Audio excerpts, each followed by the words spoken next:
可有大碍？多谢二公子救命之恩。来人，把这畜生拖下去烧了！查清是怎么混进来的。究竟是谁要害我？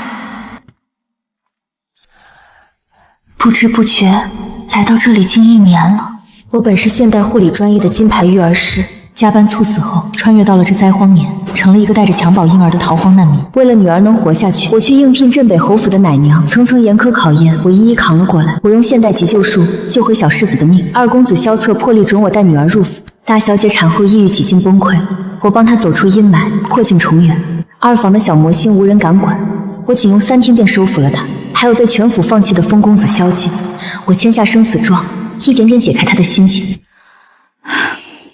我也算在侯府站稳脚跟了，往后便能护着女儿平安长大。刘娘子，天塌了！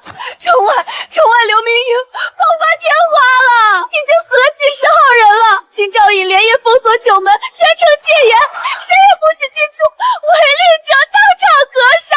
天花在这没有疫苗的时代，这就是灭顶之才。多事之秋啊！今年大旱本就饿殍遍野，如今又闹起这等烈性疫病。好不容易进了镇北侯府当奶娘，终于拼出了一方安稳天地。我绝不能让一场古代的瘟疫毁了我拿命换来的家。玉茹，你懂得多，这天花可有防备之法？大小姐放心，天花虽险，但只要防范得当，绝非必死之局。听着，从现在起，全府上下照我说的办。第一，封人近3天出过府，去过城西，接触过外人的下人，不管是谁，立刻圈到北院单独隔离，一餐一饭送至门口，擅出者打死不论。第二，主务大厨房立刻架火烧滚水，府里所有的碗筷、贴身帕子必须入滚水煮只足1炷香的时间，绝不可入口。第三，消杀，把库房的石灰会全部抬出来，调成石灰水，后厨、水沟、工房，凡是人过的地方，仔仔细细的喷洒一遍，不留一处死角。听刘娘子的，谁敢敷衍，立刻家法处置，乱棍打死。是。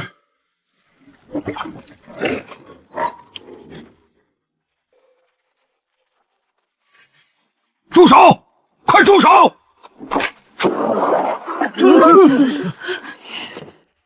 道长这是作甚？阻挠防灾，你可知是何罪名？无知村妇！你用这污秽刺鼻的邪物泼洒侯府，是要激怒神明，引鬼入室吗？此女才是天花的罪魁祸首，若再容她胡闹，整个侯府都要为她陪葬。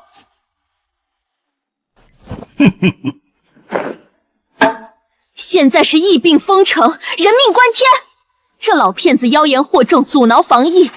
若真让疫病传进侯府，你们谁担得起？来人，给我把他乱棍打出去！反了！反了！你这妖妇竟敢对贫道动手！我看谁敢动玄清道长！老身不过在后院吃山念佛了几年，这侯府如今竟沦落到一个乡野村妇来当家做主了。老太君明鉴，奴婢所做一切，皆是为了侯府上下的性命。放肆！玄清道长是我特意请来做法驱邪的半仙，你是个什么东西，也敢指手画脚？眼里还有没有半点尊卑上下？来人，把这不知尊卑的妖妇给我绑了，柴房听候发落。姐儿，我的姐儿，你怎么了？来人啊！救大夫！姐儿，我的姐儿，你别吓娘啊！快来人，叫大夫！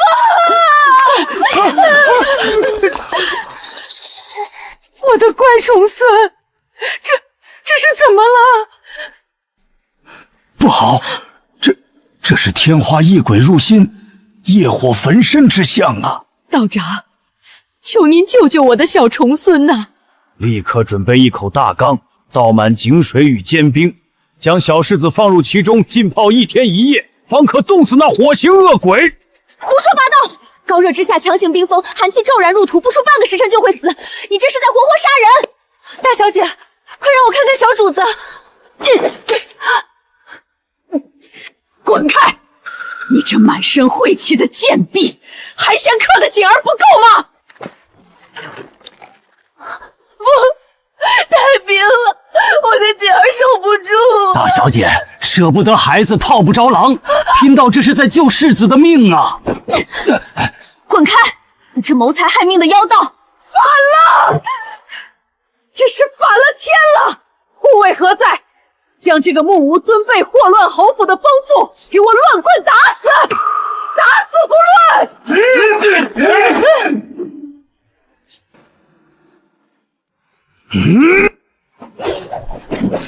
我看今天谁敢动他！给祖母请安。但孙儿把话放在，刘姐是我们大房的恩人，谁动她，就是跟我萧劲的刀子过不去。放肆！你们是要反了天吗？这乡野村妇阻拦道长做法，是要害死你们的亲侄儿。祖母息怒，天花乃是疫病，绝非什么鬼神。若由着妖道用冰水冻坏了景儿，那才是真正的谋害子嗣。大公子，这可关乎侯府啊！去看，万事有我。哎呀，不能碰，会过了义气。大小姐放心，锦儿只是高热，身上尚未出痘，目前还不是天花。不是就好，不是就好。但小世子先前与发热的奶娘有过密切接触，如今高热，说明已经处于疫病潜伏期。一旦出痘爆发，以她的年龄，九死一生。那该怎么办？玉茹，求你救救锦儿！为亲之计，只有一法可救，牛痘接种。牛痘简直是闻所未闻，畜生的恶疮烂脓，岂能种进人身？玉茹，医道中虽有以毒攻毒之说，但以牛毒攻天花，实乃前所未听。你可有凭据？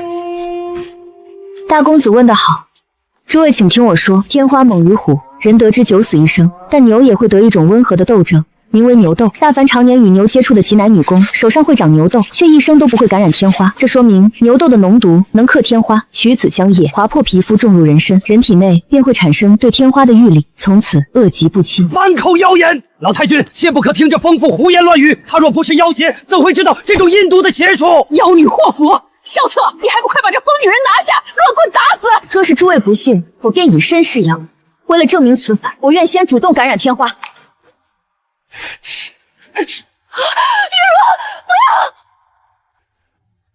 茹，不要！天花，他感染天花了！来人，点起我麾下旌旗，即刻出城，挖地3尺，也得给本公子找一头长了牛痘的病牛回来！快！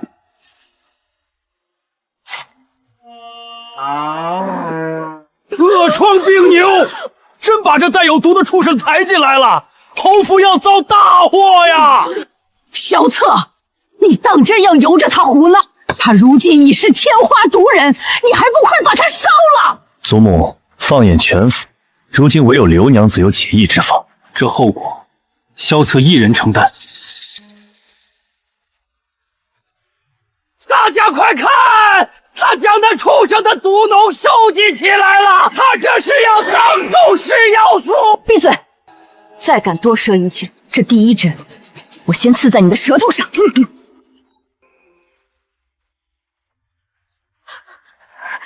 玉茹，你已经病成这样，这毒脓种下去，若有个万一……大小姐放心，天花已发，唯有立刻接种牛痘，方可博得一线生机。发疯了，真是发疯了！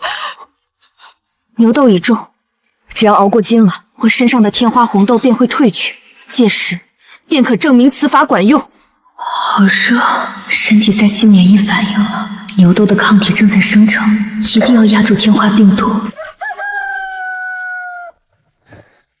二公子，您都在这守了一夜了，刘娘子在里头，有丫鬟照应着，您歇会儿吧。她还没睁眼，我得守着。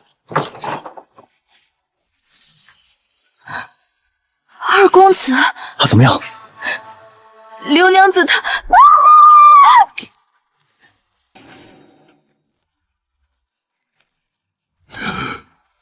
脉象平稳，热毒已散，真乃绝处逢生。刘娘子体内的天花之毒竟被牛痘硬生生化解，一夜结痂，已无大害了。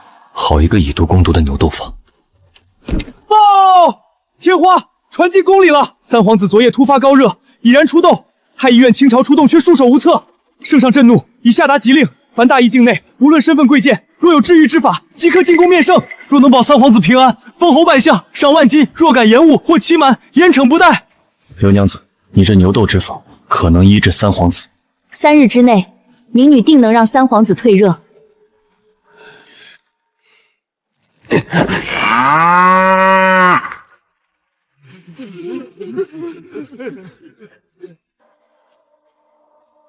站住！太医院都没法子的事，镇北侯府送来个市井医女，还要把这等安杂畜生弄进本宫的院子。娘娘息怒，此乃病牛，但其身上的牛痘正是解三皇子天花之毒的药引。药引好，本宫就信侯府这一次。你若能让吾儿转危为安，你要什么，本宫给什么。但若皇子有半点闪失，本宫要你，还有你身边所有亲近之人，一并来给吾儿陪葬。荒唐！这天花乃是不治之症，娘娘竟信一个乡野村妇的偏方。牛痘简直是滑天下之大科。周太医若是医术通天，三皇子何至于如今命悬一线？你无知妇人口出狂言！老夫行医40载，从未听闻畜生之毒能救人命。你这是在谋害皇嗣！你到底有几分把握？娘娘，信我，3日之内定见分晓。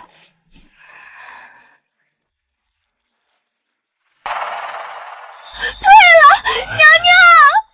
第3天早上，三皇子退烧，痘疹开始结痂，真的退了。我的儿，热毒已清，结痂脱落后便无大碍。殿下熬过来了。周太医，这畜生之毒到底能不能救人命？这不过是瞎猫碰上死耗子，凑巧，绝对是凑巧。天下竟有这档凑巧的事，那不如周太医现在去染个天花，看看能不能也碰上这等好运气。你，三皇子天花已愈，牛痘之法可克天花。刘娘子，大喜呀！万岁爷听闻您以牛乳骑术救下三皇子，龙颜大悦，陛下要见您。刘娘子，请吧。你就是镇北侯府那个带着拖油瓶的寡妇？民女刘玉茹叩见陛下。朕问你，太医院那帮老文故翻遍了古籍都束手无策，你一个足不出户的妇人是如何懂得这等以毒攻毒的奇术的？这牛痘疫苗在现代社会，那是每个刚出生的孩子都要强制接种的常识。我一个金牌育儿师闭着眼都能操作。回陛下，民女的家乡曾闹过极厉害的痘疫，死伤无数。后来是乡里的老农偶然发现，常年挤牛奶长过牛痘的村妇，竟无一人感染天花。民女当时为了活命，大着胆子在自己身上试了试，这才侥幸活了下来。此法虽粗鄙，却是无数百姓用命换来的经验。原来如此，民间偏方竟蕴含天地至理。你救了朕的皇子，便是立了天大的奇功。说吧，你想要什么？黄金万两，太医院女医官，长留宫中，享尽一世荣华，如何？叩谢陛下隆恩，但民女不愿。不愿？你莫不是嫌朕给的不够？陛下明鉴，民女此次都是为了百姓。如今京城虽稳，但城外流云营中正有成百上千的百姓在天花中哀嚎等死。恳请将这牛痘接种法推行天下，万民必将感念陛下天恩，此乃千古仁政。传旨，赐玄壶济世金匾，命镇北侯府全力推行，救治流民。玉茹立下救世奇功，圣恩浩荡。本侯宣布，即日起，侯府内宅对牌印信全交由刘玉茹打理。你说什么？把侯府交给一个外人？荒唐！一个带丧的外姓寡妇，凭什么掌管侯府中贵？传出去，我镇北侯府岂不成了满京城的笑话？母亲，玉茹立下大功，连陛下都降旨封赏，为何不阻拦？侯爷糊涂，贫道见人识人最准。此女身世特殊，煞气太重，绝非寻常妇人。道长，此话怎讲？侯府近日看似顺累，实则是假象。此女福薄身弱，强行执掌侯府大权，根本压不住侯府气运。长此以往，定会冲撞府上贵人。轻则阻碍公子前程运势，重则雷击家族根基，断了萧家兴亡。雷击家族根基，这可如何是好？求道长指点破解之法。唯有严惩此女，当众惩戒立威，方能消除府中隐患，保侯府安稳无忧。来人，把这个祸乱侯府的女子给我绑了！谁敢碰她？把刘玉宁绑上法台，送去祠堂跪3日，谁拦一并罚。大哥去了刑部，二哥去了军营，这要命的关头全部在府上。快出府去找萧玄，老太君最疼他，现在只有他能救人，快去！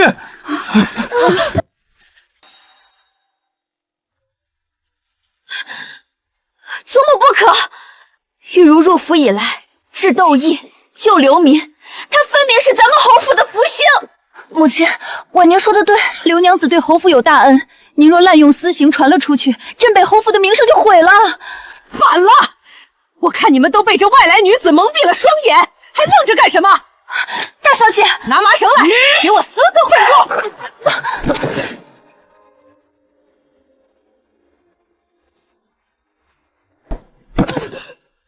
玄儿，你带着兵器回府做什么？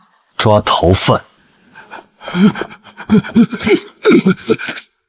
大公子，贫道是老太君请来辨人断祸、稳固府运的。李二狗，冀州人，3年前在江南利用迷药拐卖妇孺，2年前在蜀中装神弄鬼，捏造祸符骗取乡绅钱。州府的缉拿文书全都在这儿，你敢跑到镇北侯府来招摇撞骗、挑拨离间？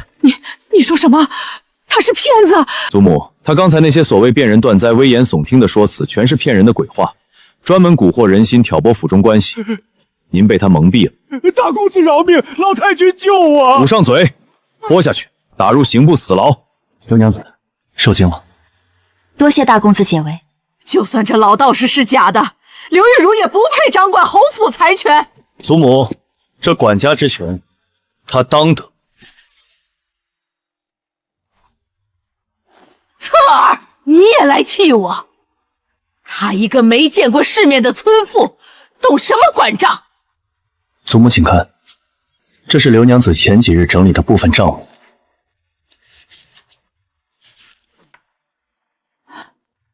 这画的是什么？这叫表格记账法，左边是进项，右边是出项，下面是结余，每一笔银子的来龙去脉清清楚楚。确实一目了然，这等算账本领，户部尚书看了都要称赞。父亲把总状交给他，看重的是他的能耐。祖母若再阻拦，外人会说镇北侯府违抗皇命，不识好歹。你们何起火来气我？好，你们翅膀硬了，之后侯府要是被掏空了，别来找我哭。今日多谢大公子和二公子及时赶到，否则玉茹只怕在劫难逃。刘娘子客气了，你救了三皇子，替朝廷立下大功，我怎能看着功臣受辱？六弟跑去刑部报信，我便立刻带人过来了。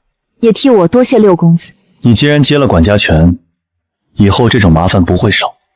二公子放心，我既然接了，就不怕麻烦。好气魄！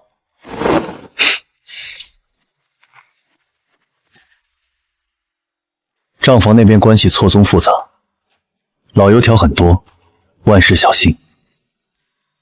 好。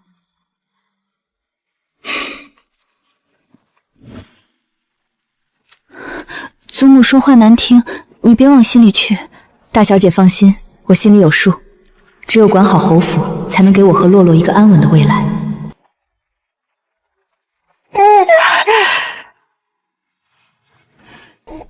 姐儿今日吃的好不好？好的很。刚才洛洛也来过了，这会儿春桃带她去后院放风筝了。大小姐对不起啊，接下来这阵子，怕是陪你和姐儿的时间怕是要少了。这都不打紧，主要是账房那几个老先生，都是在侯府待了10几年的老人，他们要是倚老卖老让你受委屈，你一定跟我说。我明白，新官上任总有下马威，你若在账房受了委屈，千万别自己硬扛，一定要告诉我，我去替你骂他们。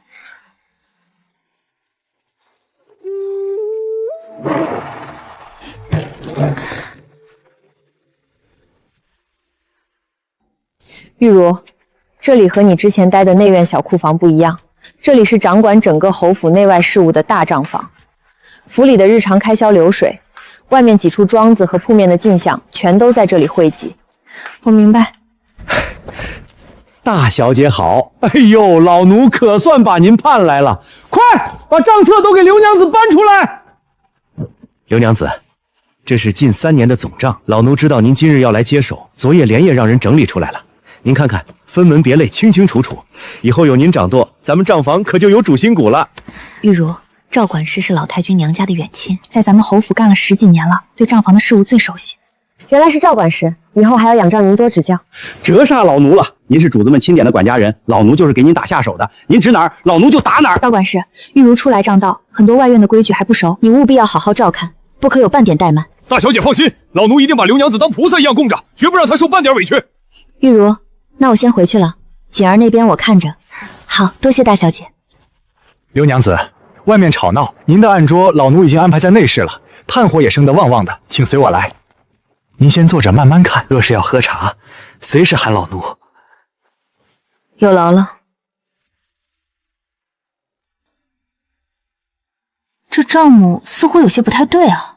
赵管事，上个月才买的宣纸、上等银丝炭，还有这苏绣丝绸，单价怎么比东市的市价足高出了2成有余？刘娘子有所不知，咱们镇北侯府用的东西全都是精挑细选的尖货。账面上记了这么多东西，赵管事，劳烦你带路，我现在就要去库房盘点一二。还愣着干什么？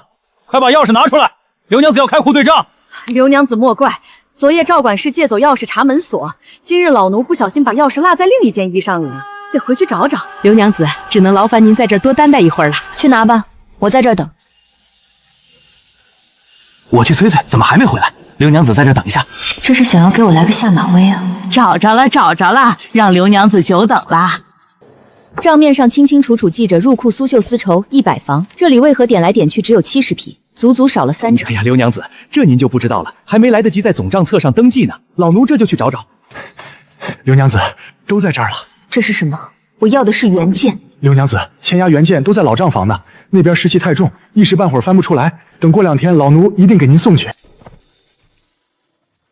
玉茹姐4公子，2公子，我刚从军营回来，就听说你接了管家的活。你今日第一天去大账房，感觉怎么样？那帮老家伙没敢为难你吧？我刚刚过去接手，还要适应一下。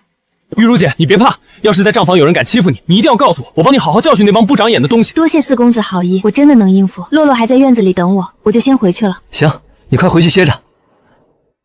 他神情不对劲，账房那边肯定出事了。你去查查今日到底发生了什么事。属下遵命。这近3年的采买价格，竟比市价高出足2成。多出来的银子全都流向了这家叫通宝斋的外商铺子，经手签押的全都是外院管事赵德全一人，看来是有人内贼呀。小哥，我初来乍到，这账房里往年的旧账通常是怎么个归档法？回刘娘子，咱们这儿的账，刘娘子，你有什么不明白的，直接问老奴就行。老奴在这账房待了10几年，最是清楚不过了。这账房上下全被赵德全捏在手里，这样问肯定套不出真话。赵管事，这旧账也太繁杂了，我看了半天也没理出门目来。刘娘子毕竟年轻，没接触过这些，慢慢看就是了。真是让人头疼，连这账目都算不明白，要是传出去，怕是要闹大笑话了。刚才问你什么了？赵管事就是随口问了问旧账放在哪几个柜子里，别的什么都没说。告诉兄弟们，谁敢在他面前乱嚼舌根，老子拔了他的皮！一个带丧的寡妇，凭着点运气侥幸上位，真以为自己能当家做主了？妇道人家就是妇道人家，还想查我的账，简直是不自量力。赵德全这堵软墙滴水不漏，正面查账根本行不通，得另寻他法。磨蹭什么？把这些全抽完再吃饭。这个月的月银扣1半当墨水钱。管事，我这个月的月银您已经扣了1大半了，我娘病重饮血，正等钱抓药，求管事开恩。放肆！你娘病了跟侯府有什么关系？拿不出钱是你自己的事儿，再敢啰嗦，明天就给老子滚出侯府！这个小顺识字能算，却干着最脏最累的活，还被百般克扣，或许是个突破口。小顺，刘娘子，你别怕，我看你每天干活最累，想找你聊聊。我就是个直抄的下人，没什么好聊的。我知道你在账房日子难过，只要你肯告诉我账房里的实情，我保你以后不受欺负。刘娘子别说了，赵管事待我不薄，小的什么都不知道。看来赵德全捏着他的软肋。小顺哥，这是刘娘子让我悄悄送来的。天冷了，刘娘子让你添件衣裳，这糕点也是你平日爱吃的。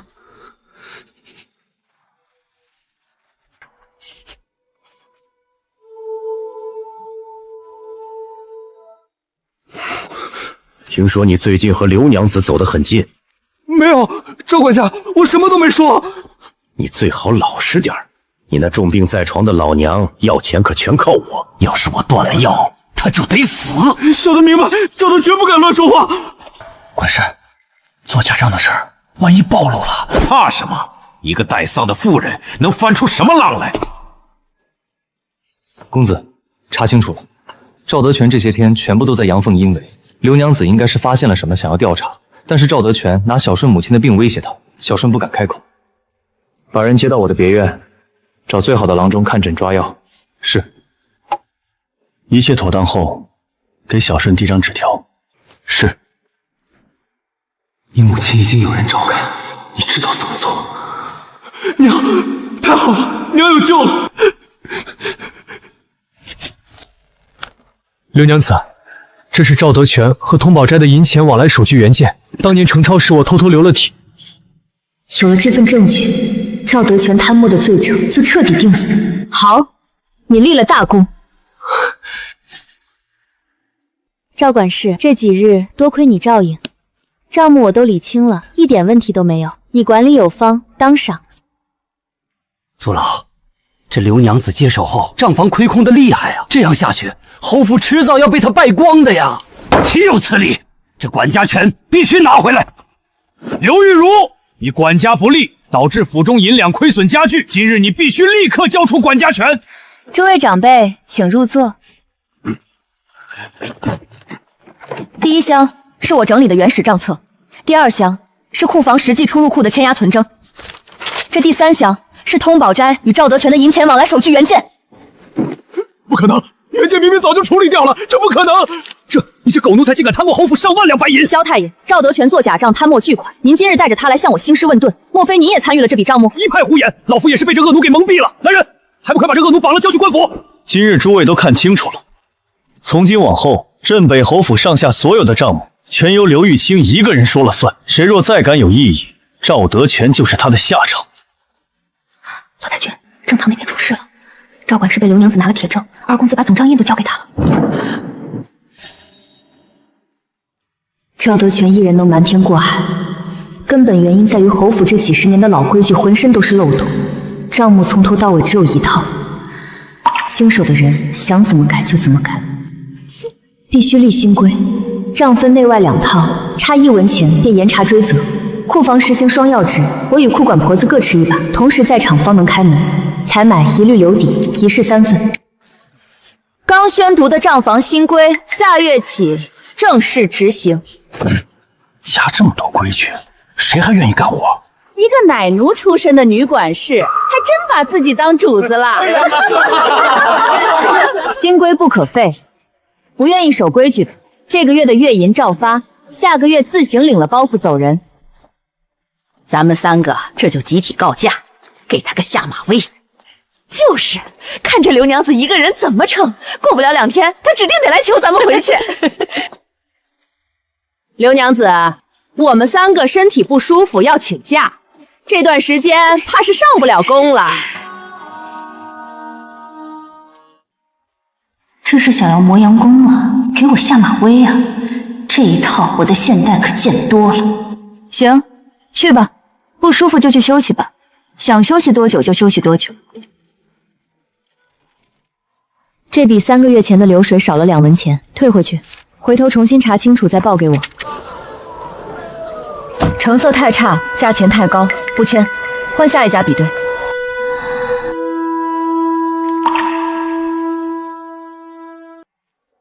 我看你能撑多久？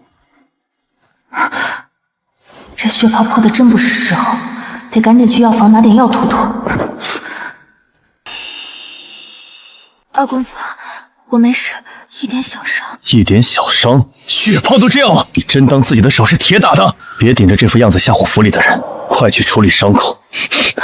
你是去当管事的，不是去当苦力的，连怎么仗势欺人都学不会，凡事都要自己上，真够蠢的。新规刚下，底下人不服，我必须亲力亲为，做到挑不出错，才能彻底服众。别忘了，照顾婉宁和锦儿才是你的本分。奴婢明白，多谢二公子好意。玉茹，这几天有没有受委屈？是不是有人故意刁难你？没有的事，一切都很顺利。满嘴谎话，连手都快废了，还在这里装太平，真能死成。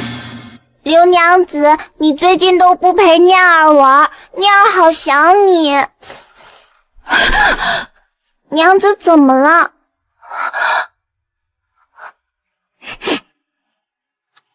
娘子手流血了，念儿给你吹就不疼了。这是怎么弄的？这全都是磨破的血泡！你还骗我说没受委屈，一切顺利。春桃，马上去给我查，究竟是哪个不长眼的狗东西敢给玉茹使绊子？本小姐非拔了他的皮不可。既然管不好，就别应酬了，把刘娘子调回内院，继续专心照顾婉宁和孩子。外院管家的事交给别人去办。不可，新规刚推行，正是关键时候，绝不能半途而废。我能兼顾得来。玉茹，二哥也是心疼你，你这手实在不能再折腾了，别逞强了。大小姐，我心里有数，请你们相信我这一次。哼，随你的便，不识好歹的东西。要是你的手明日还这副半死不活的样子，就别去账房丢人现眼。去把我院子里那盒上好的金疮药送给刘管事，我只是不想看到婉宁知道后又哭哭啼啼，烦人。是公子。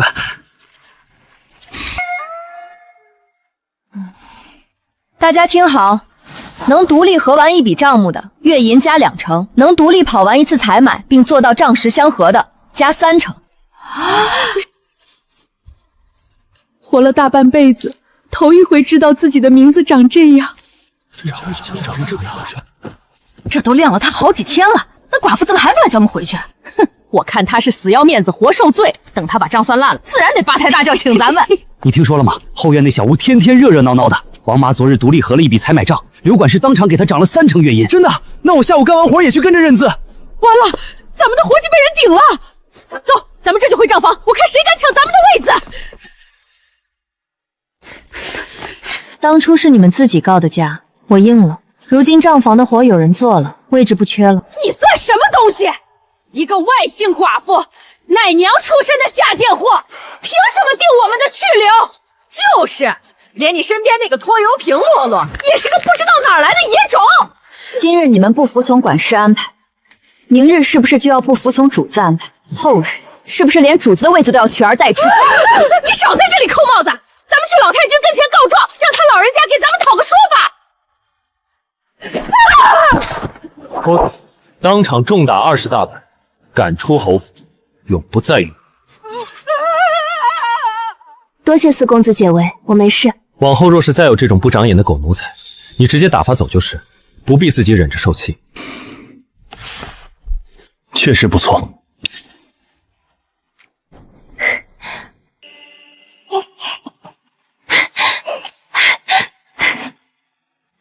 玉茹，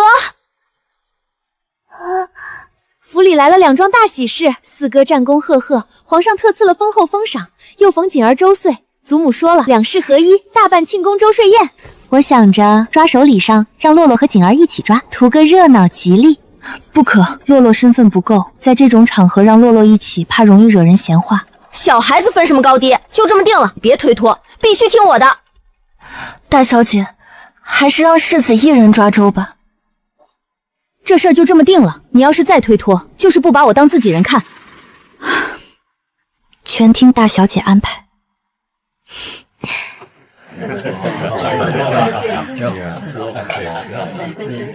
刘月，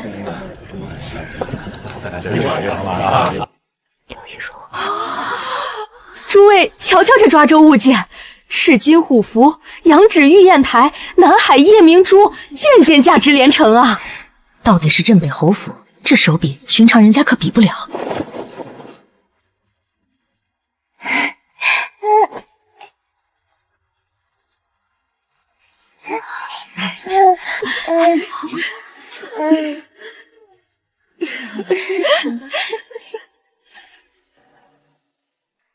锦儿，洛洛，快去拿喜欢的东西。哎呀，世子停在砚台边了，将来定是个满腹经绫的状元郎。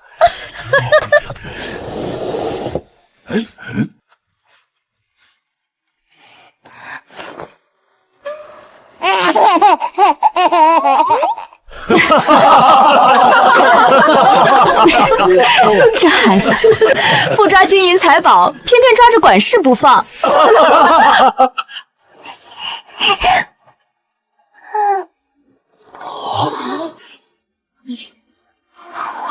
完了，这下全乱套。咱们二公子平时最不爱搭理人，这小丫头倒是会挑。洛洛平时连我都嫌弃，偏偏喜欢二哥，这缘分真是奇妙。这孩子倒是精明，专挑高质宝。有什么样的娘，就有什么样的女儿。小洛洛，二哥有什么好的？你怎么不来抱四叔的腿？洛洛，快过来，别弄脏了二公子的衣裳。这孩子怕是累坏了，我先抱他下去吃些点心，免得冲撞了各位贵客。一个带着野种的寡妇，凭什么把侯府的几位公子都迷得死喘软？这口气我绝对咽不下去。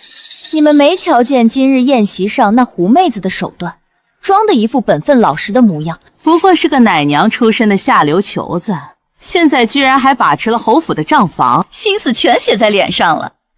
听说他天天在府里变着法子勾引二公子和大公子，我就知道让公子们为他争风吃醋。镇北侯府门风严谨，怎么容得下这等蓄意攀附富贵的女人？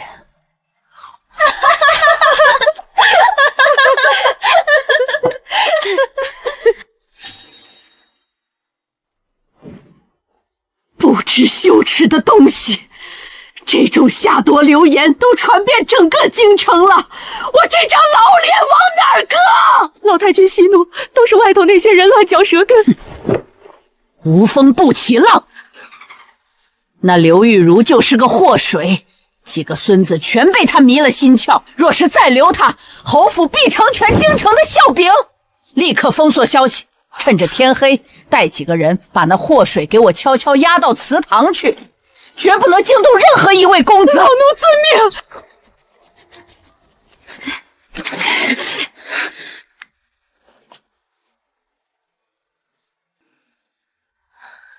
刘玉茹，外头流言沸沸扬扬，我镇北侯府容不下你这种心机深沉的贱妇。今日只给你两条路，要么喝了这毒酒我留你全尸，要么拿上黄金，带着你的野种今夜就滚出侯府。我好不容易拼命换来今日的安稳，若是就这么逃了，洛洛以后怎么办？我绝不能低头。死到临头还敢装模作样！你这副有恃无恐的模样，真以为公子们现在能赶来救你？没人救得了你！立刻给我选！老太君若要我的命，随时可以拿去，但在下令之前，请您先看看这个。老太君，要杀我之前，您不妨先看看这个，这是我连夜整理的侯府内务规划，请您过目。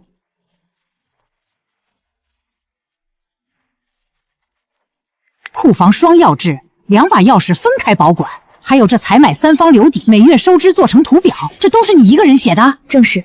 从库房管理到采买流程，再到后院丫鬟婆子的识字班和每月的月报核算体系，每一项我都做了详细规制，数据详实，有据可查。老太君明鉴，我一介寡妇，对攀附权贵毫无兴趣。我留在侯府，只为报恩。也若真有攀爬富贵之心，何必日夜辛劳去做去这些得罪人的差事？为证清白，我愿主动交出账房和外院的管家权，只保留照顾世子和管理后院识字班的本分。从今往后，我立下规矩，定与府内几位公子严格保持距离，绝不再有任何私下接触。不见面，不收礼，若有违背，任凭老太将立刻将我杖毙。这些册子写的确实条理分明，你今日这番作态与外头传的心机深沉判若两人。我暂且留你观望，但这管家权既然你要交，明日一早就交得干干净净。你给我记清楚，若再有任何越矩之举，我绝不给你第二次机会，立刻退下。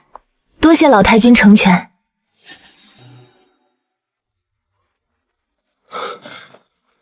刘管事，昨夜老太君叫您去祠堂做什么？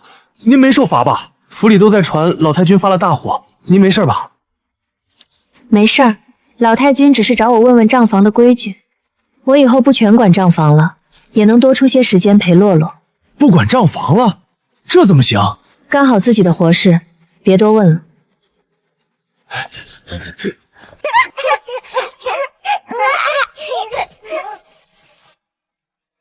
见过大小姐，见过四公子。玉茹，你怎么了？听说昨晚祖母找你过去了，出什么事了？回大小姐，没什么事。我已经向老太君辞去了大半管家权，往后只专心照顾您和世子，也能多陪陪洛洛。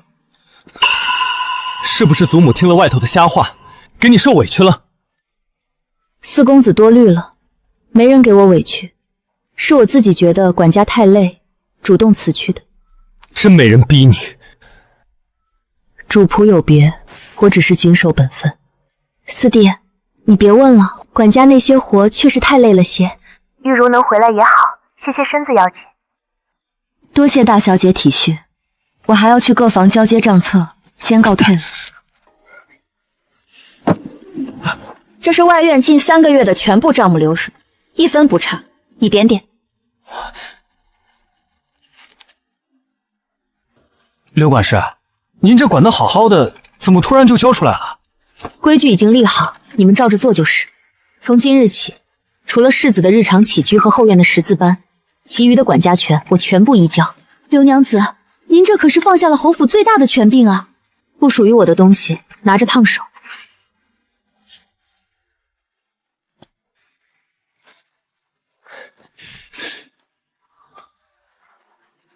站住！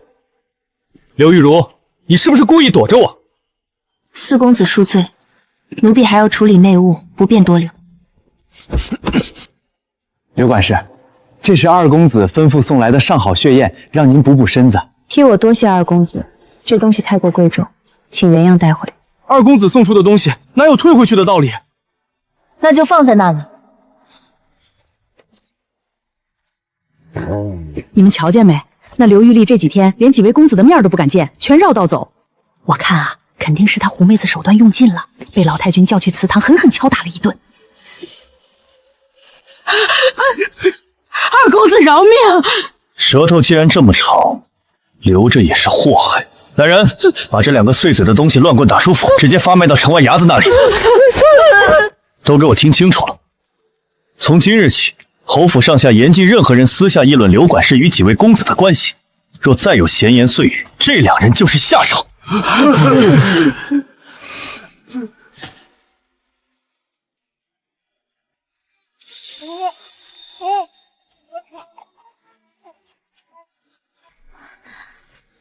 带世子去偏房喝些温水。玉茹，快来坐。锦儿最近学说话快，洛洛走路也稳了，咱们是不是该请个先生教三字经了？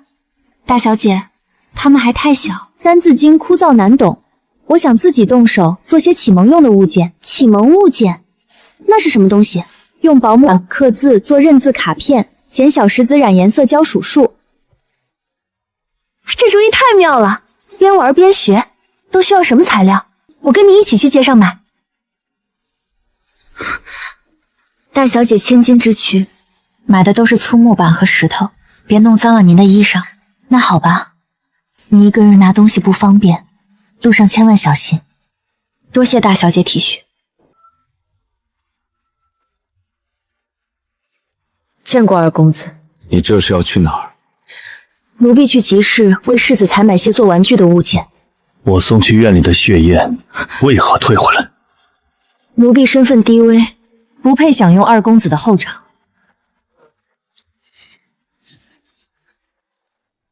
我早就说过，你把那些繁杂的管家权交出去，乖乖退回来才是对的。二公子教训的是，奴婢认清身份，做好本分便够了。你一定要用这种阴阳怪气的语调跟我说话。奴婢不敢，奴婢还要去集市给小世子采买物件，去晚了怕挑不到好木料，外头流言纷纷，我还是躲远些为妙，免得再惹是非。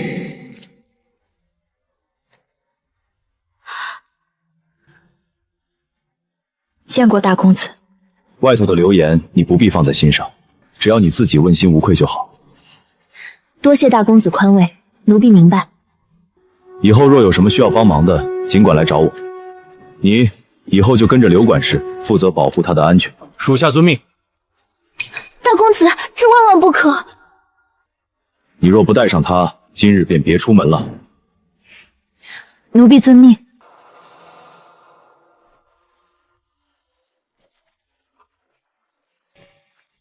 去给我暗中彻查，外头关于刘玉茹的流言究竟是从哪里传出来的？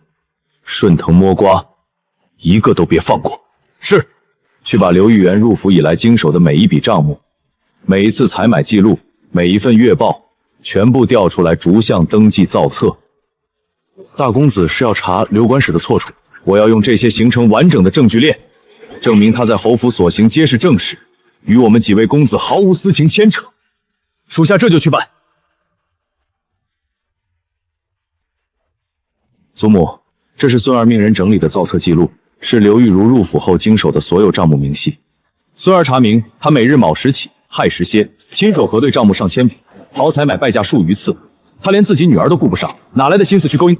而是府内有人暗中推波助澜，添油加醋，败坏侯府名声。看来我是冤枉他了。他能主动交出管家权，是个知进退的。若任由流言散播，才是让侯府沦为笑柄。传我的话，彻查府内嚼舌根的下人，凡推波助澜者，一律发卖。听说镇北侯府那个寡妇啊，不仅爬了二公子的床，连大公子和四公子都没逃出他的手心呢。几位公子怕是被那狐狸精吸干了魂儿。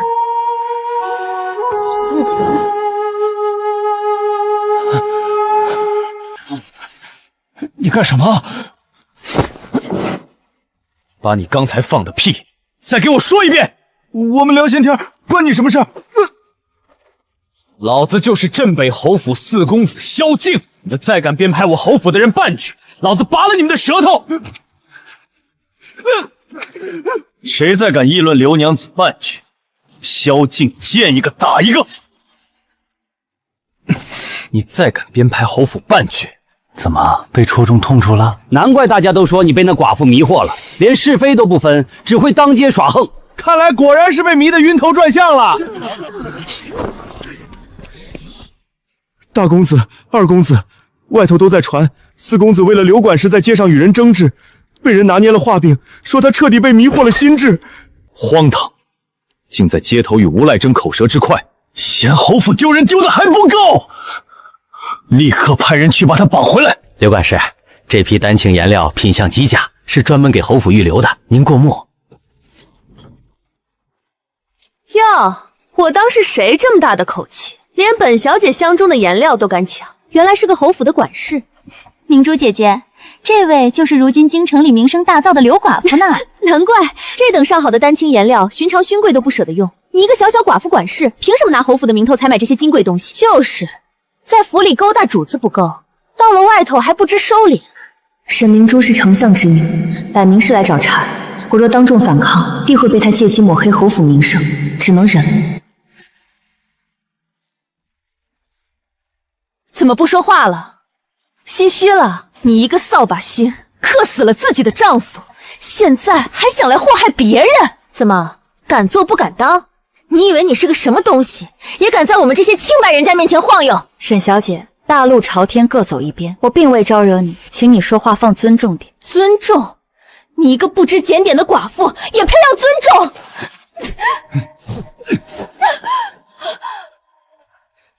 放肆！你是个什么东西，敢对我们家小姐动手？瞎了你的狗眼！我可是当朝丞相的千金，你一个低贱的下人也敢碰我？主子有令，任何人不得伤害刘娘子。主子，刘娘子，哈哈哈哈！这是天大的笑话！大家快来看看啊！大家都认认这张脸，一个不要脸的寡妇，到底用了什么狐媚手段，把镇北侯府的几位公子迷得神魂颠倒，连一个下人都敢骑到朝廷令国家眷的头上了？这可是丞相千金，那女的是谁？请你自重，我与侯府公子清清白白。清白？你若是清白，怎么走到哪里都有侯府狗跟着？我看你就是个彻头彻尾的荡妇！住手！沈明珠，四公子来的正好，你家奴才竟敢对我动手！刘玉茹是我侯府的人，要教训也轮不到你插手。当初天花闷虐，是刘长户冒死进三皇子府治病救人，他是我镇北侯府的福星，谁有资格在此说三道四？跟我走。爹，你要为女儿做主。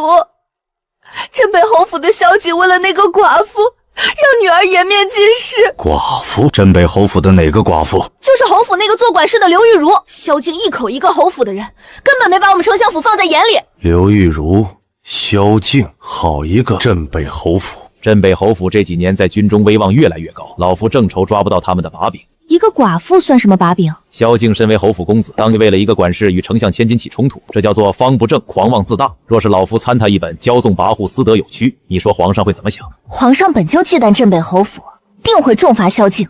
萧敬这次是自己把刀递到了老夫手里。来人，去书房备纸笔，老夫要连夜写奏折。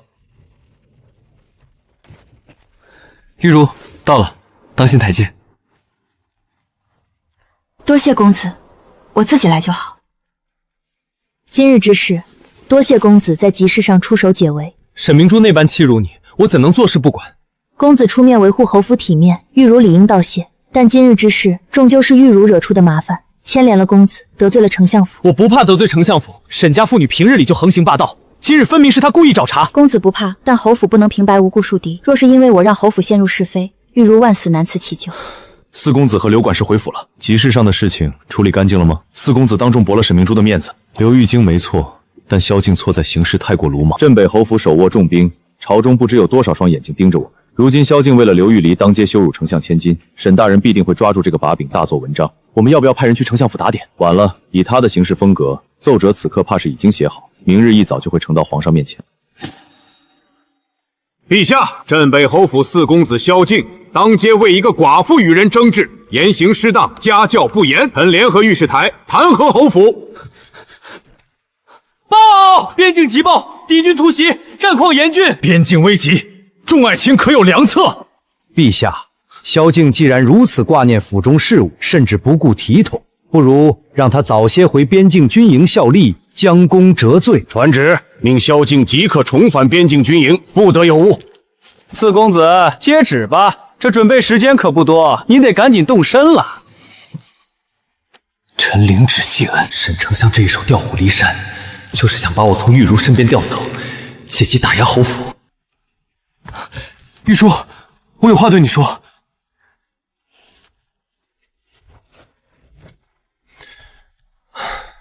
玉茹，我知道你在躲我，我不逼你。此次去边境，我定会拼死挣一个大好公允回来。等我大胜归来，定要堂堂正正护你周全。你等我。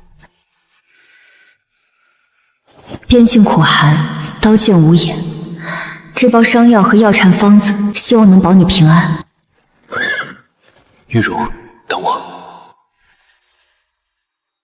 陛下，臣有本要奏：镇北侯府内宅不修，任由一寡妇管事蛊惑几位公子，家风尽丧，实乃有辱斯文。丞相，此等捕风捉影的家务事，日后少在朝堂上拿来烦朕。退朝。大公子，属下查明，丞相近日借着弹劾的由头，私下会见了御史台的几位大人，这是联络过的官员名单。继续派人盯着他们。另外，柳玉娥那边有什么动静？丞相派了几个暗探，整日跟在刘管事身后，似乎想抓他和几位公子的把柄，摸清咱们侯府内部到底是谁在掌权。不要打草惊蛇，你挑几个身手好的，反过来盯死丞相的暗探。我要知道他们每天去了哪里，和谁接头。是。街坊间的闲言碎语平息了不少，总算能安心出门采买材料了。小姐亲自下厨熬汤，二公子喝了定会明白您的这番深情厚谊。二公子，明珠来拜访侯府，特意熬了安神补血的汤药送来。沈小姐费心，我不喜喝汤，你拿回去吧。二公子可是嫌弃明珠手艺粗笨？沈小姐多虑了，我还有军务要处理。失陪。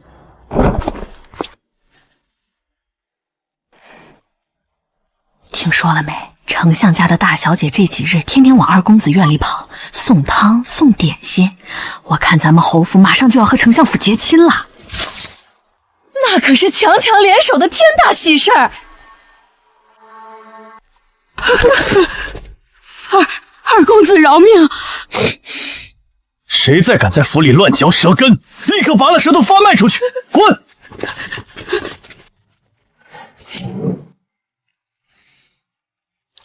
二公子，您若是心里烦闷，不如去后院看看小世子，顺便也能探望一下刘娘子。放肆！谁说我要去看他？我堂堂侯府二公子，还要主动去贴一个下人的冷脸？属下多嘴，滚出去！二公子，这是百花斋的桂花糕，您尝尝合不合胃口？多谢沈小姐美意，我稍后要出门办事，无暇品尝。二公子总是这般忙碌，也太不顾惜身子了。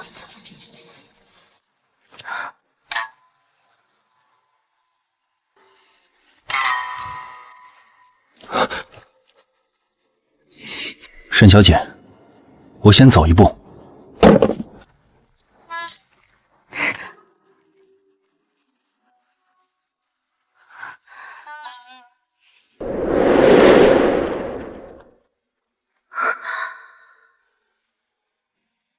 怎么回事？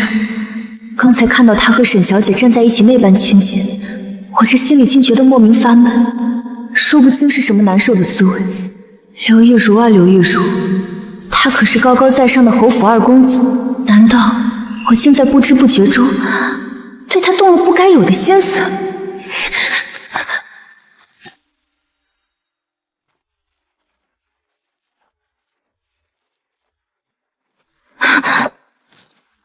奴婢给二公子请安，公子万福。你现在倒是规矩得很，这半个月来，你绕着花园走，躲着我的书房，现在连去账房的必经之路也要躲着我。公子误会了，玉茹不懂规矩，惹了闲话，如今得了教训，自然要恪守本分。本分？你以前怎么不谈本分？你在所有人面前都能自然大方，怎么一到我面前就像个提线木偶？你在演给谁看？以前是玉茹放肆，求公子恕罪，以后绝不再犯。抬起头看着我说话。公子自重，若无吩咐，玉珠先告退了。这女人躲我像躲瘟神一样。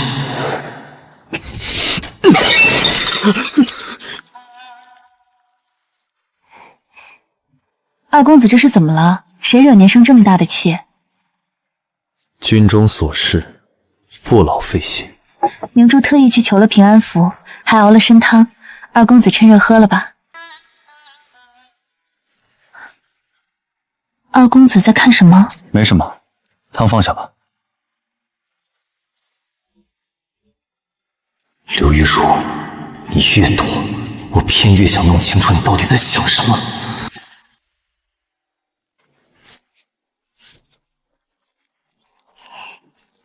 看，这块积木是红色的，这个字念天。玉茹，你这心思真巧，这比三字经有趣多了。只要孩子们喜欢，多做些无妨。每天教他们，一天也就忙碌过去了。你太拼了，天天泡在后院，连个歇脚空都没有。只有让自己忙到精疲力尽，才没有心思想那些不该想的人。早就说了，还是回来的好。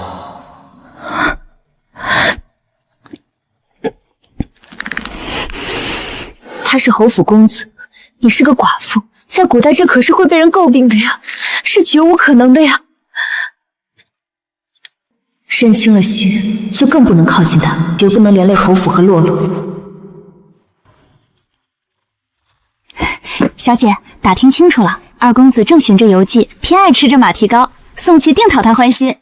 本小姐看上的男人，没有拿不下的，投其所好，他的心早晚是我的。包好，二公子还等着马蹄涛下茶呢。玉奴遇事不惊，怎么听到老二的事就变得如此慌乱？看来他躲在后院避的不是流言，而是老二。二公子，我还记得你小时候最怕打雷，每次一打雷，你就会偷偷躲进后院的假山洞里，谁叫都不出来。那都是过去的事了。有关二公子的事，明珠一直都记在心里。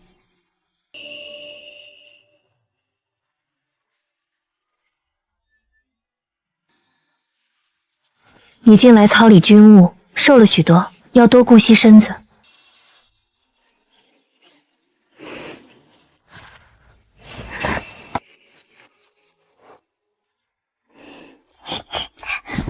妈妈，你今天怎么不陪我玩？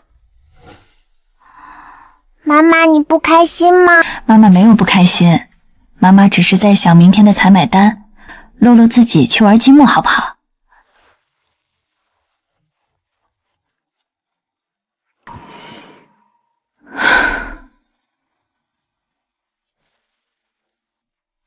二公子，这梅花开得真好，趁你收下吧。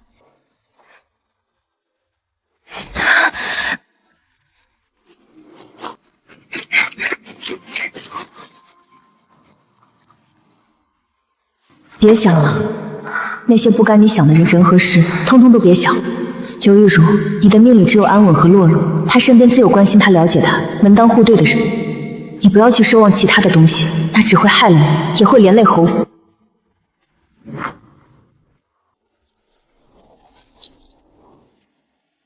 你明明看到了，却跑得比谁都快，连头都不回。刘玉仪，你就真的对我没有一丝一毫的在意？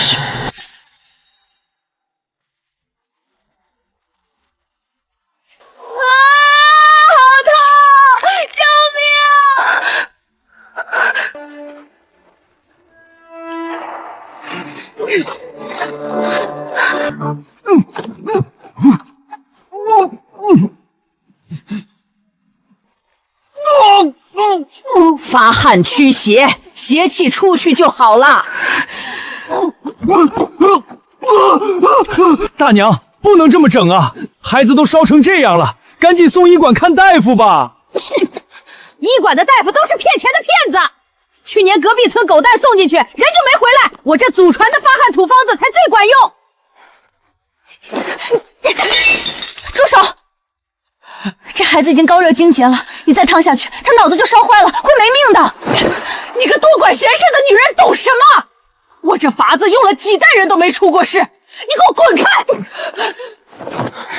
这根本不是驱邪，这是要命，必须马上送医馆。放下我孙子！来人啊，抢人啦！退后！谁敢阻拦，休怪刀剑无眼！大夫，救命！高热惊厥，后背严重烫伤。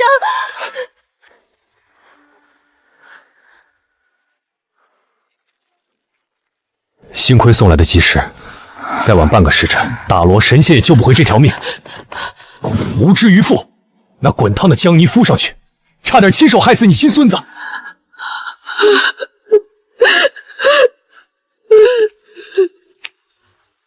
这样的悲剧每天都在这京城里发生，无知的长辈，受苦的孩童，孩子的生死全凭运气。那下一次呢？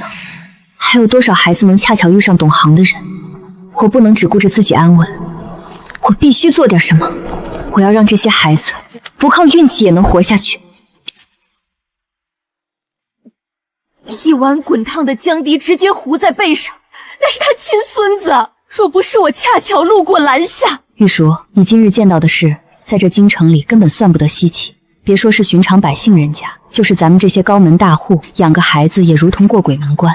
富贵人家不缺银钱，吃穿用度都是最好的，怎会如此？银钱是买不来好法子的。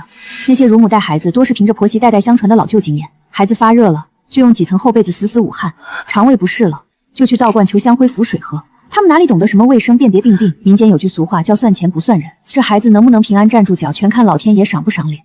把孩子的性命交给运气，遇上经验好的乳母是命好，遇上不懂的庸妇就只能听天由命，这算哪门子的道理？几百年来，规矩就是如此。你能救下今日这一个，却救不了天下千千万万个。既然规矩不对，那我们就改了这规矩。那你想如何？我想建一个安幼堂，专门培养一批懂照料、懂记录、懂规矩的育婴娘子，既能去富贵人家看顾，也能收容战乱孤儿和弃婴，把这些孩子当成活生生的人来对待，而不是全凭天意。这想法好是好，但恐怕难成。一要银子，要地方，要人手；二来，你一旦做起来，就动了京城旧医官和乳母行衡的利益。我知道难，但今日那孩子没我恰巧路过就没了，还有多少孩子没这运气？不管多难，这事我都必须做。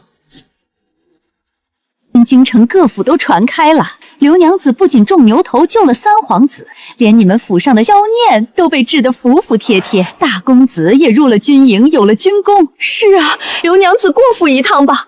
我家那小祖公夜里总哭闹，实在没辙了。也好，正好为之后的安幼堂做准备。既然两位夫人信得过，我碍着侯府的面子，便上门看顾一二。这碗没有用沸水蒸煮过，还带着馊味儿。你们平时怎么喂养的？就孩子一哭就喂奶，或者喂点安神汤。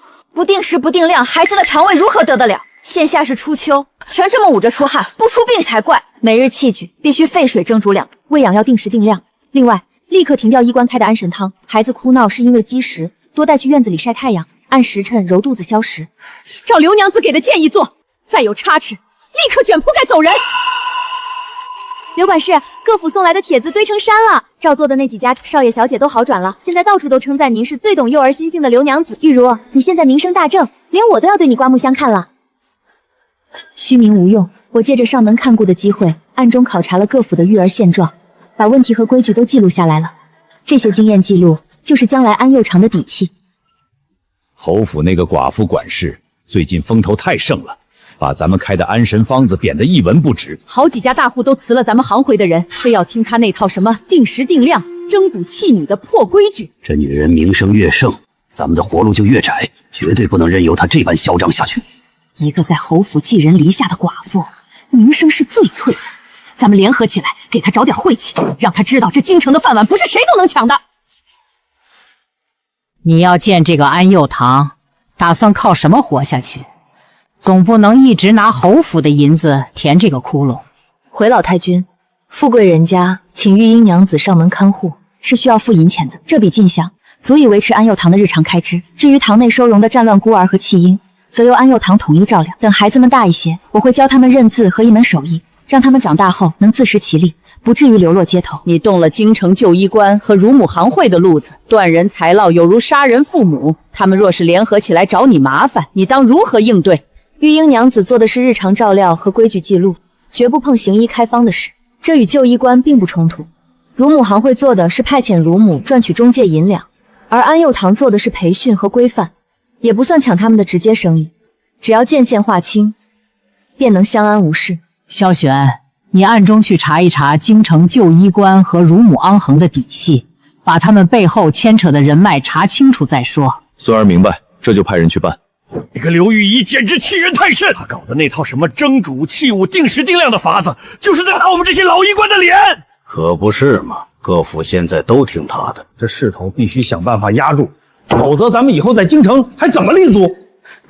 两位老太医，安幼堂的事你们听说了吧？他这一搞，都跑去找安幼堂了。那你的意思是？我们决定和你们旧医官联手，一起对付这个不知天高地厚的寡妇。我原还想请刘玉茹去府里瞧瞧歌儿，怎么这2日尽听见些怪话？怪话？那可不是怪话，什么蒸骨器物定时定量，老夫行医几10年，没听过这种正经法子。可我听说他看过的孩子的确安生了不少，一时安生未必是福，说句不中听的，那是旁门左道，先把孩子心智压住了。孩子娇贵，最怕这些妖法。再说他身边还带着个来路不明的小丫头，谁知道什么底细？你说的是那个洛洛？是啊，没爹没娘，凭空冒出来似的。万一是个克星，冲了府里小主子，谁担得起？听说没？那刘玉茹会使妖法，孩子被他带得木愣愣的，只知道听他的，连亲乳娘都不要了。真的假的？那还能有假？几个府上都悄悄撤帖子了。还有他带的那个孩子来历不明，邪乎着呢。怪不得侯府这些日子门口怪安静，有些人呐，表面是奶娘，背地里谁知道使的什么手段？夫人，今日又退回来2家，来人只说暂时不需要了。不是不需要，是不敢请。阿娘是洛洛不乖吗？和你没关系，别听外头那些碎嘴子。门外来了不少人，在侯府门口指指点点，还有人说您那法子是妖术。阿娘，看，就是那个来路不明的孩子。外头传刘娘子和那个洛洛是扫把星，话难听得很。老太君估计要发话做决断了，可不是嘛？这风声越刮越大，咱们侯府的脸面都要被他丢尽了。去查，把府里嚼舌根的下人全给我揪出来！住手！现在动府里的，外面只会觉得侯府心虚，越赌传得越凶。那就任由他们往侯府泼脏水！我暗中查过了，流言是旧医官和乳母行会在推波助澜，但没有确凿证据指向丞相一党，现在不能贸然出手。玉茹姐姐，外头的流言都快把侯府淹了，你怎么还坐得住？我早有预料，我帮安佑堂动了别人的饭碗，他们自然不会坐视不理。只要安佑堂立住脚，交出实打实的东西，谣言早晚不攻自破。就怕谣言还没破，先被有心人利用了。你一个寡妇带着女儿寄居侯府，根基太浅，经不起大风浪的。我明白。大小姐，刘娘子，宫里传出大喜讯了！什么大喜讯？皇后娘娘刚刚诞下小皇子，母子平安，龙体出安，这可是天大的喜事儿啊！真是天助我也！太医院那群废物治不好，咱们就给这不祥之兆找个源头。主子的意思是，刘玉茹不是在宫外大张旗鼓的搞什么安佑堂吗？一个下贱的管事也敢抛头露面，去拿银子砸开那些宫人的嘴，就说是他刘玉茹办的劳什子学堂坏了祖宗规矩，冲撞了皇嗣的福气，我要让他死无葬身之地。母，外头流言都传疯了，说是镇北侯府那个女管事聚众敛邪，把杀气带进了宫里，这才害了我的皇儿啊！放肆！天子脚下，岂容一个侯府下属这般乌烟瘴气，乱我朝纲？传哀家懿旨，镇北侯府若是管教不好这等妖孽，哀家就亲自替他们扒了这层皮。祸事啊，滔天的祸事！宫里都传遍了，是刘玉仪冲撞了小皇子，这是要让咱们全族陪葬啊！把这个不知天高地厚的扫把星给我拿下！老太君，玉茹不知犯了何等死罪？何罪？筹办那破学堂，招惹了皇嗣的煞气，太后的雷霆之怒马上就要劈下来了。你今晚就拿命去填这个窟窿吧！老太君，不能再犹豫了，现在就把他五花大绑送进宫去请罪。咱们侯府上下100多口人的命，绝不能断送在一个奴才手里。对，就算把他千刀万剐，也得把侯府摘干净，绑了。好一个百年侯府，出了事，竟只能指望推一个弱女子去顶当。放肆！你这贱婢闯下滔天大祸，难道还要拉着全族给你陪葬？这大祸是不是我闯？我自会去太后面前分说清楚。这是生死状，我刘玉茹今日入宫，若是救不回小皇子，我甘受车力之刑，绝不牵连镇北侯府哪怕一片瓦。老太君，拿好您的护身符。这丫头骨头竟比侯府的男人们还硬。进去了就好。沈大小姐早就给你布好天罗地网了，这黄泉路你且走好。放肆！你一个粗鄙妇人，竟敢在皇嗣面前摆弄这等污秽之物，简直有辱斯文！这屋子门窗紧闭，连个缝都不留，还给殿下盖这么厚的被子，除了奶水，你们还为了什么？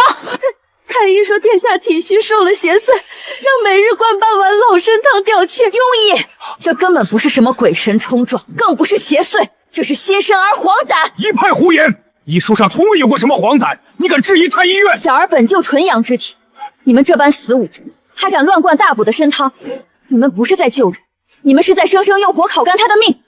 大胆狂徒！皇家保暖进步的祖规规矩，岂容你一个下贱管事来诋毁？太后娘娘明鉴啊！此女满口胡言，侮辱太医院事小，她分明是包藏祸心，想害死小殿下。求太后立刻下旨将她处死，以安皇嗣。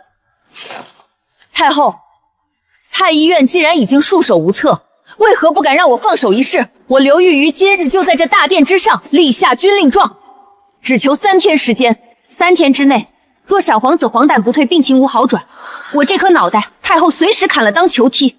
我一人做事一人当，绝无怨言。准。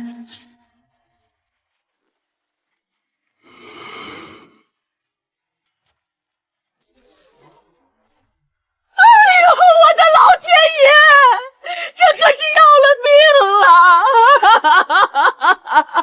你扒了殿下的被子，你这是要谋害皇嗣啊！闭嘴！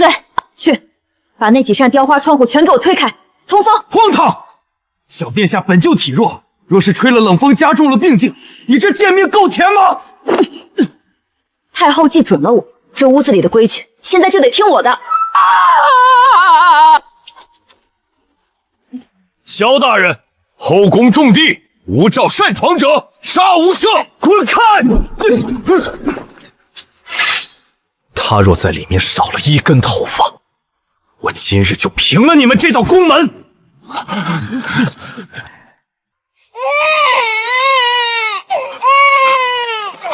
不好，殿下这面色，病情恶化了。妖女，你果真是在害人！来人啊，把这个毒妇给我强行拖下去！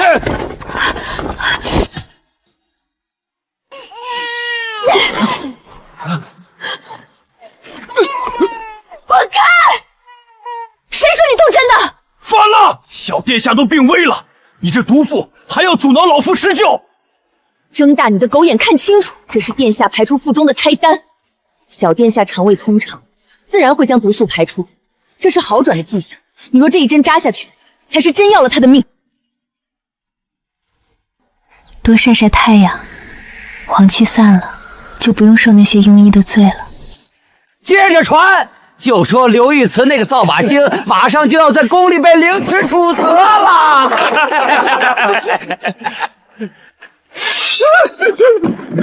你什么人？敢在这儿撒野？拔舌头的人，砸！把这帮乱嚼舌根的舌头全给我拔干净！天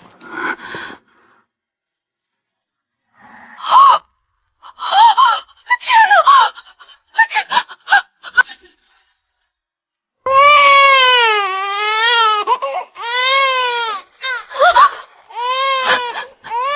我的皇儿的哭声这般响亮，皇气退了，真的退了。微臣无能，小殿下脉象前见，已彻底安然无恙了。玉茹，是你救了我的皇儿，你便是我母子2人的再生父母。娘娘言重，玉茹只是尽了本分，没辱没了那份生死状。镇北侯府倒是出了个有胆有势的奇女子。好一个沈家，好一个沈明珠，真当哀家老糊涂了，敢拿皇孙的命来做宅斗的法子。传哀家懿旨，将那些造谣生事的贱婢太医统统拿下，神党一脉，给哀家严查重赏，绝不姑息。大小姐，完了，全完了！慌什么？那刘玉茹被太后千刀万剐了，是不是？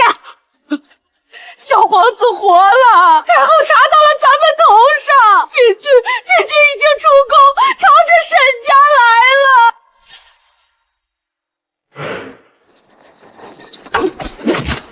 太后饶命啊！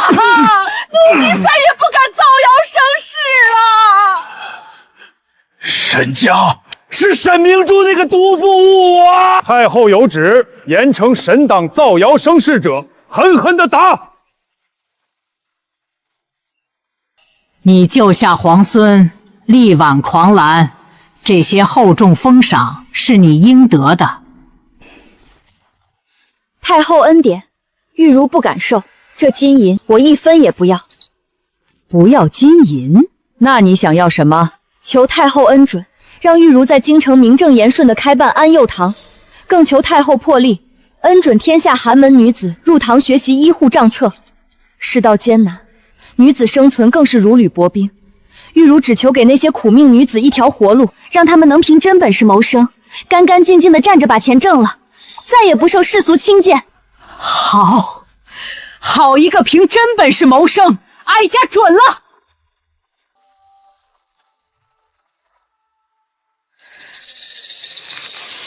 刘玉茹，你想名利双收，做梦！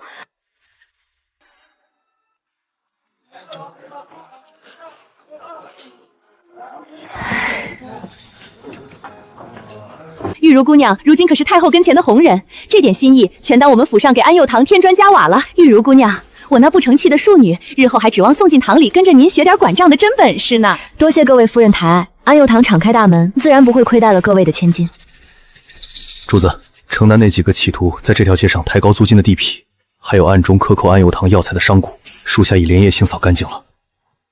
这店铺租赁和采买上的事，一个字都不许透露给他。沈小姐，您这是做什么？睁开你的狗眼看看，这些金子够你出宫买下10条命。这是什么？一包无色无味的烈性催情药。等会儿宫宴上给萧大人倒酒的时候，手脚给我麻利点儿，若有差池，我要你全家陪葬。萧大人，奴才给您满上。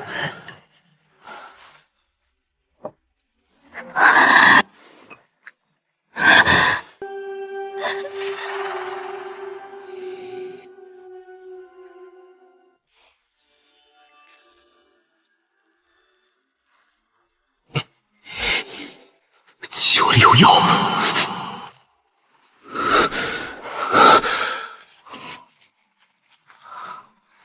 萧大人，您醉了，奴婢扶您进偏方歇息。今夜只要你我生米煮成熟饭，明日早朝这赐婚的圣旨便会送到镇北侯府。滚！再敢靠近半步，我先送你下地狱！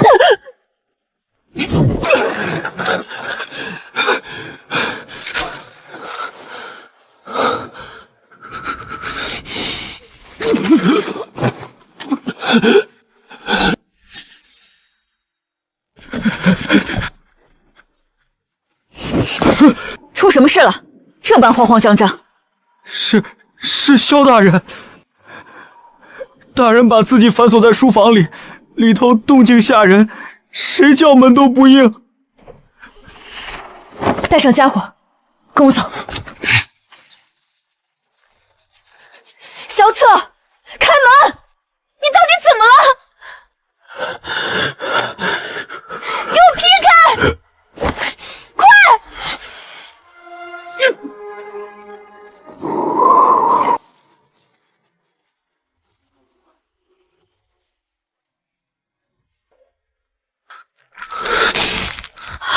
萧策！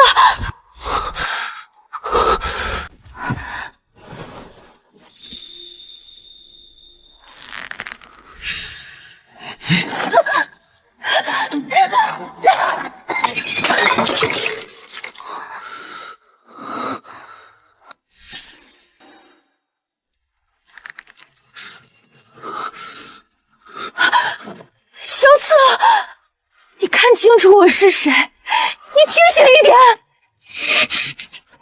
走，滚出去！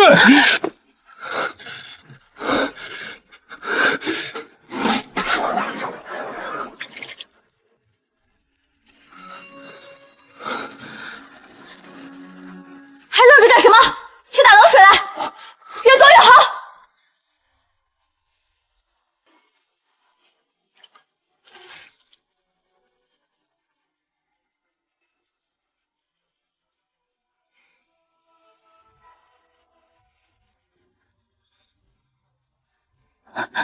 烧退了。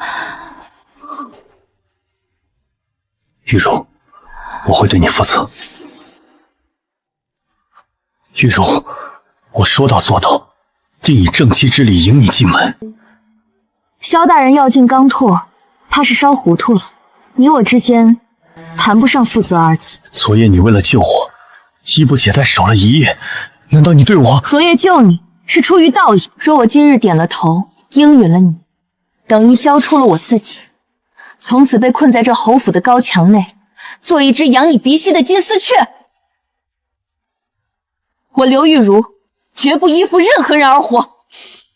在你眼里，我的真心就这般一文不值？大人的真心太贵了，我受不起，但我的救命之恩也不能白给。你想要什么？我要京城朱雀大街上最繁华的那间3层旺铺，拿它的地契来做这救命的报酬。从此以后，你我桥归桥，路归路。好一个两清！刘玉茹，你当真是铁石心肠！你要的旺铺地契，明日便会送到你手上。拿了你的东西，现在就给我滚！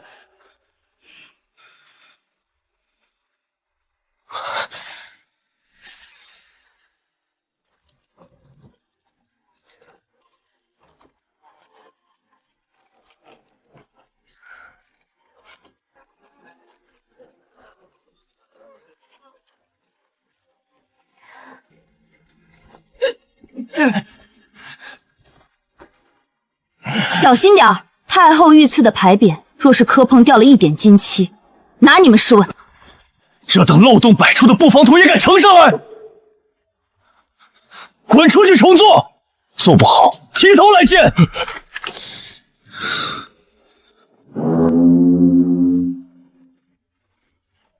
四公子，您可算大圣归。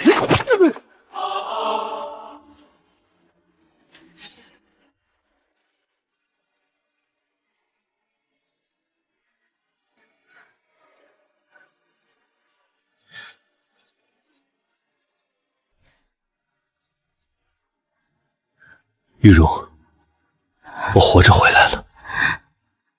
我说过，会给你挣一个前程。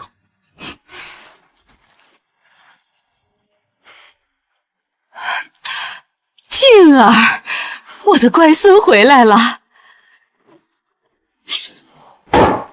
孙儿不求加官进业，只求以此惊天军功，换取迎娶刘玉淑为正妻的恩典。荒唐，简直荒谬至极！她刘玉淑不过是个下贱的女管事，凭什么做侯府正妻？我绝不同意！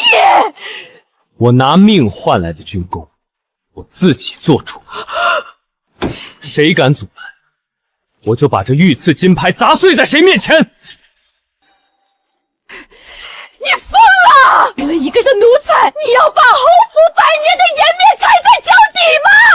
侯府的颜面是我在死人堆里杀出来的，我想娶谁，轮不到三房来指手画脚。四公子，闹够了吗？跟我出来。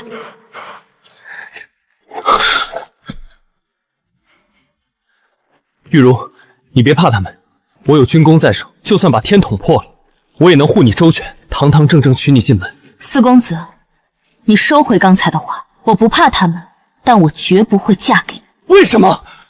我对你的心意，你难道看不见吗？但你我之间，以前只有主仆之分，如今也只有姐弟之情，绝无半点男女之爱。刘玉日，你为何如此绝情？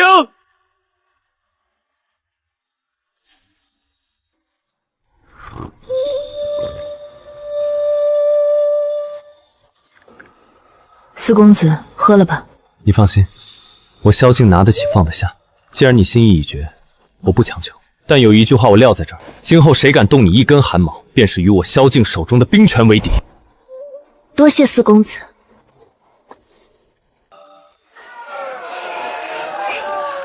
娘，我要吃那个。慢点吃，别弄脏了新衣裳。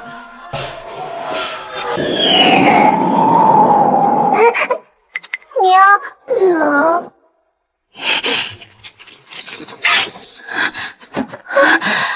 跑，晚安有糖跑。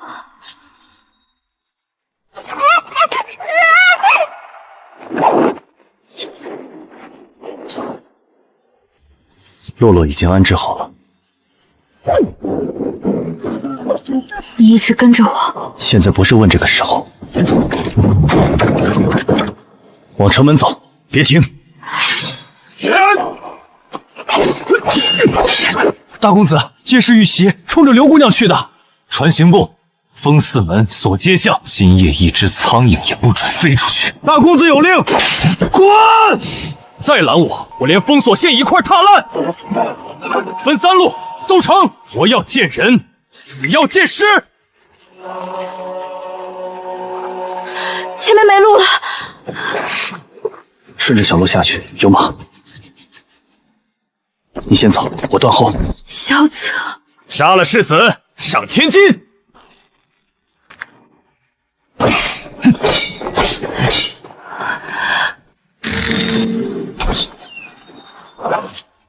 萧策，中了毒，一起上！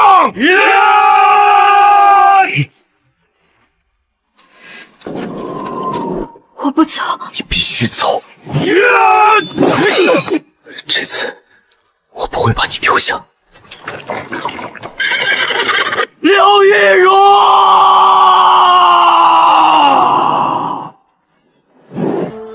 封山搜衙，活要见人，死要见尸。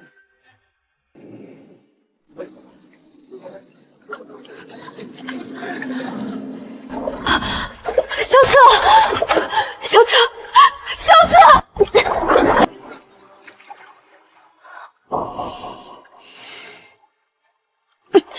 你救我一命，我不会让你死在这儿。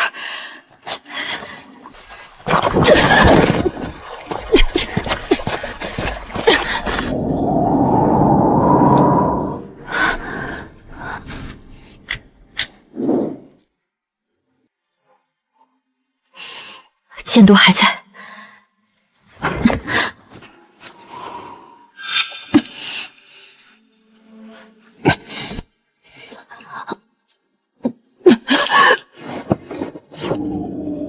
萧策，别睡，你给我醒过来！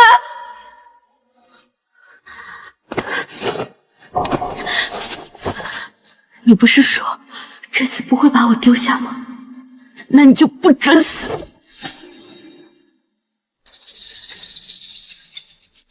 这毒，京中只有神党死士在用，谁下的令？我弟弟坠崖，刘玉茹生死不明。今晚你们谁都别想囫囵着出去。是沈丞相，是他养的别院死士，承袭望春别院。按名单抓人，铺子、毒坊、药行，凡是神党暗桩，连根拔起，一个不留。给我搜！凡是喘气的都拖出来！四公子，误会，都是误会。我心尖上的人掉下悬崖，你跟我说误会？不是我，是神党上头。接着查，查不出主使，我就把你们沈家一座院子一座院子平下去。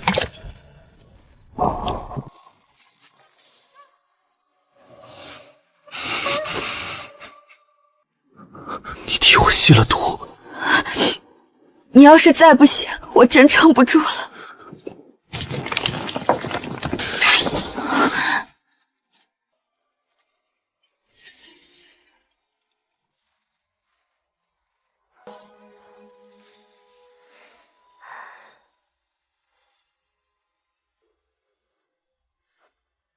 你替我吸了毒。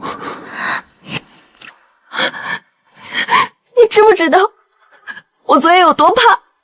我怕你就这么死了，怕洛洛没了娘，还要看着我眼睁睁失去你。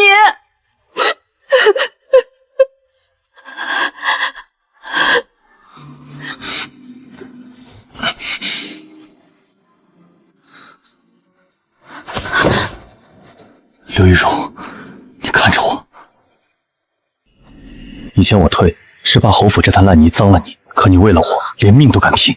我要是再装聋作哑，我就不是男人。萧策，不是世子护你，不是侯府欠你，是我萧策喜欢你，早就喜欢，喜欢到看见萧静为你求娶，我想杀人。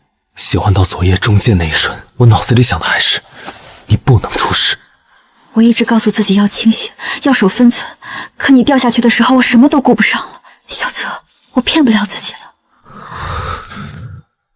那你告诉我，你要不要我？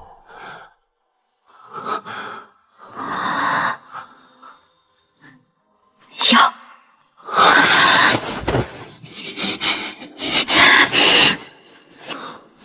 等我活着出去，我亲自带你回去。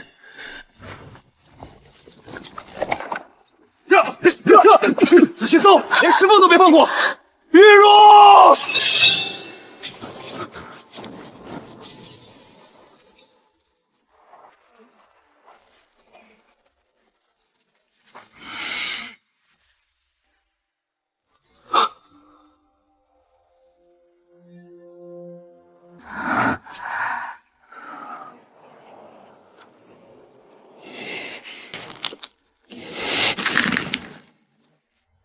你们还活着，挺好。先回去，别的回京再说。让你们担心了。你扶稳他，路我来开。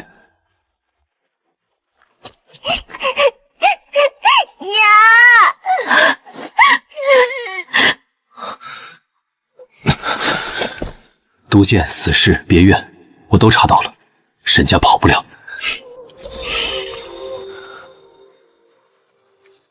以后谁敢欺你们母女，我第一个不答应。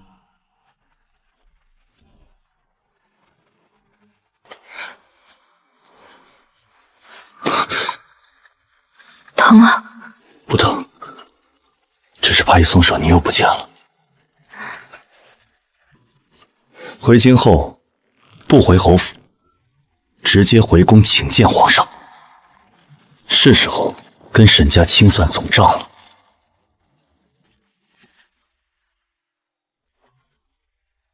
沈丞相，你还有什么话说？臣冤枉，那是底下人擅作主张，臣当真不知。你养的死士用的毒，追到崖边还想灭口。沈丞相，你这句不知真轻巧。刑部连夜拔了沈党暗桩37处，人证物证俱在，再审下去，怕是半个京城都要抖出来。沈家结党营私，圈养死士，谋害朝臣家眷，罪无可赦。传旨，沈家满门抄斩，相府即刻查封。搜刘玉茹所有安稳日子，我全要毁掉。沈家没了，刘玉山也别想安稳度日。姑娘要烧何处宅院？揽月小院。今夜一把火烧干净，所有书稿物件一个不留。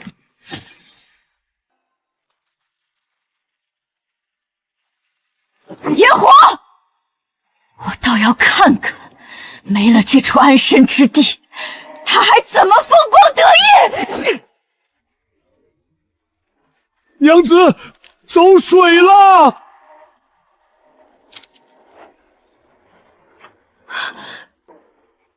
二公子，揽月小院起火，刘娘子还困在里面。玉茹，烧，统统烧光！凭什么他总能事事顺遂？小泽，别进来，火势太大。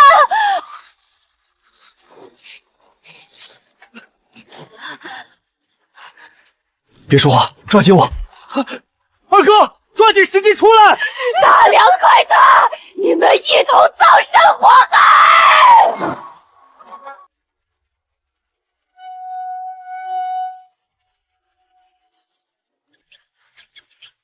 我要见小泽，我要见刘玉林！凭什么我沈家满门覆灭，他却安稳无恙？沈家结党营私，私蓄死士，纵火行凶，满门判斩。沈明珠判今日50时行刑。全是刘玉茹的错。到今日，根源是你心中无尽贪妒。昨夜你纵火焚毁揽月小院之时，就该料到这般结局。沈家的事，尘埃落定了，全都了解。往后再无人敢来此处寻你麻烦。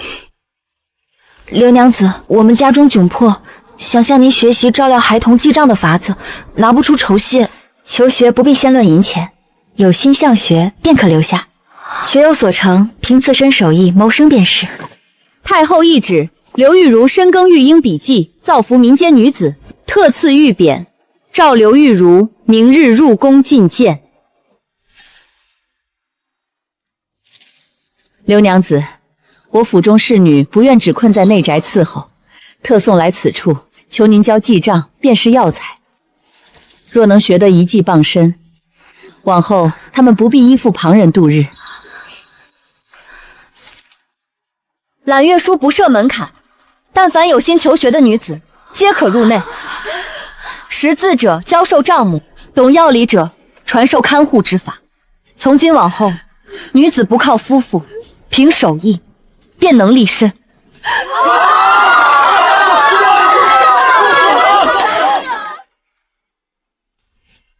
我往日只懂端茶侍奉，这般繁杂账目，我当真学得会吗？日常伺候便知轻重分寸，换算到采买照料之上，道理相通，只是从前无人引路罢了。我囊中拮据，拿不出书修。先安心求学，待到学成，凭手艺谋生，再来帮扶后来者即可。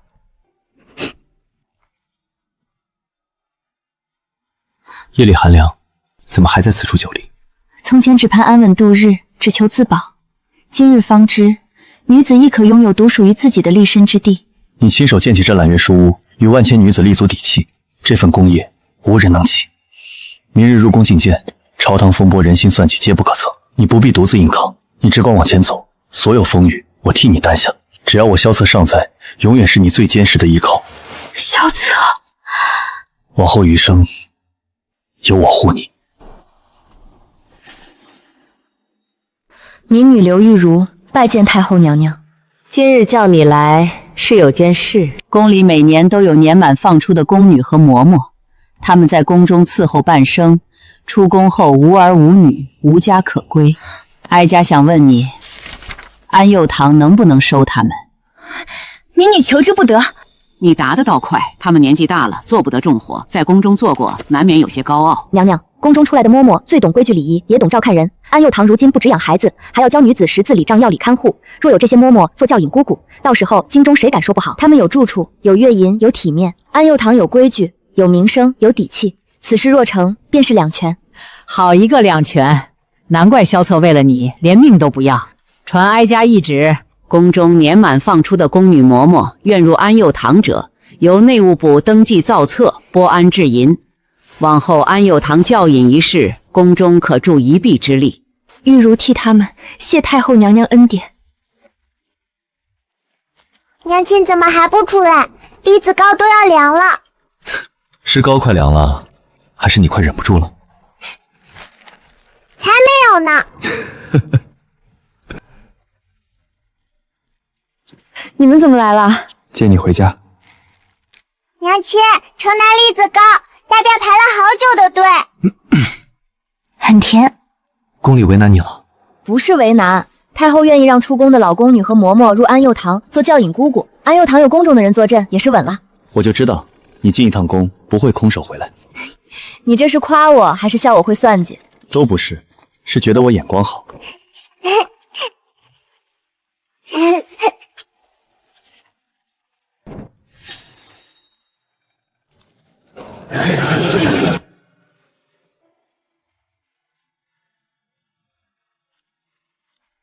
刘管事，如今这京城谁不知道，有你和皇家姑姑调教出来的女子，那是鼎鼎金贵的。这100两黄金你收下，挑10个最稳妥的丫头随我回府。两位夫人能来是安佑堂的荣幸，不过安佑堂有安佑堂的规矩，安佑堂出去的女子只做专业看护，只签公契，绝不卖身，每月4天休步。什么？签公契还要休沐？刘管事，莫不是仗着太后撑腰就乱了尊卑？奴才伺候主子天经地义，哪有主子迁就奴才去休假的道理？简直荒唐！两位夫人息怒，御民这般定规矩，不是为了他们，而是为了各位府上的小主子。这话怎么说？人非铁打，若是没日没夜的熬，必然精神涣散。寻常下人打瞌睡，顶多睡个茶碗，可看护若是眼花手抖，拿错了药量，探错了水温，伤的可是谁的命？再者，疲劳过度极易染病，若他们硬撑着，带着病气贴身伺候，过了病期给小祖宗，这等凶险，夫人可担得起？那也不该签公契，死契捏在手里，他们才不敢造次。死契捏的是人，却捏不住的心。命都是主家的，干好干坏一个样，难免生出带断。但公契不同，安佑堂立了规矩，夫人们若是觉得他们伺候的不好，或者犯了过错，随时可以解气退人。不仅如此，他们每做完一单，还都可根据他们的表现给出评定。这些评定我们会直接在安佑堂的大堂里张榜公开，评定好拿高等的月银，评定差月银自然低微。若多次被退回，安佑堂直接除名，永不任用。事关一辈子的饭碗，不用您拿鞭子抽，他们自会把小主子当祖宗一样拼命护着。若是还不放心，各位夫人也可把家中的婆子丫鬟送来培训。拿笔来，我签，我也签。刘姑娘，务必把最好的挑给我。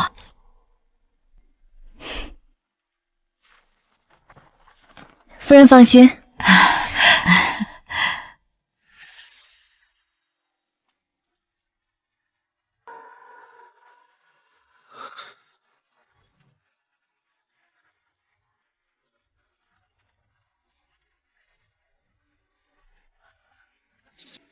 我见他一面都得排队，老四倒好，上赶着来献殷勤。玉叔，你这几日来的正好，别光站着。这是各府刚送来的束修和人员定计册子，我实在抽不出空了。二公子既然来了，就帮我把这些账目全核对一遍，辛苦了。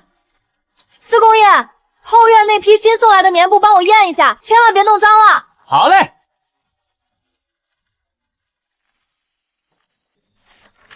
哟，这不是二哥吗？怎么跑这儿来了？闭上你的嘴，否则明日我就把你调去城外剿匪。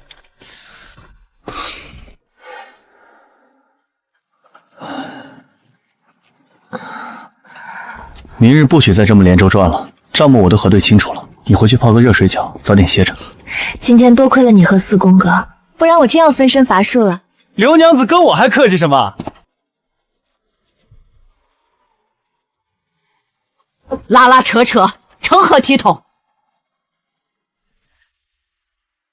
我镇北侯府的二公子和四公子，如今倒好，全跑到你那安佑堂去当苦力。刘玉茹，你真是好大的本事！老太君息怒，此事确实是玉茹思虑不周。太奶奶，洛洛，快过来，不得对老太君无礼。你别碰他，小孩子懂什么规矩？你大呼小叫吓唬他作甚？祖母，此事与玉茹无关，是我自己要去的。对，我也是自愿的。你们两个没出息的东西！我还没说他两句，你们倒先挡上了。你们不要惹太奶奶生气了，太奶奶生气就不漂亮了。太奶奶不气，洛洛给你呼呼。太奶奶吃糖，这可是洛洛平时都舍不得吃的宝贝，现在给太奶奶吃，不生气了哦。你看看你，自己天天在外面抛头露面也就罢了，还带着这么小的孩子在外面风吹日晒，你这个娘是怎么当的？太奶奶别骂娘亲，是洛洛自己要跟着去的。你这个小没良心的，跟你娘一样，都是生了一张巧嘴，专会哄人。以后你再出去折腾，不许带着孩子，外面乱糟糟的，人多眼杂，成何体统？那洛洛以后就留在府里，天天陪着太奶奶，太奶奶去哪儿，洛洛就去哪儿。谁要你天天陪着？我一把老骨头洗净，府里有锦儿和念儿在，明日去找他们玩，少来我跟前捣乱。在想什么？这么入神？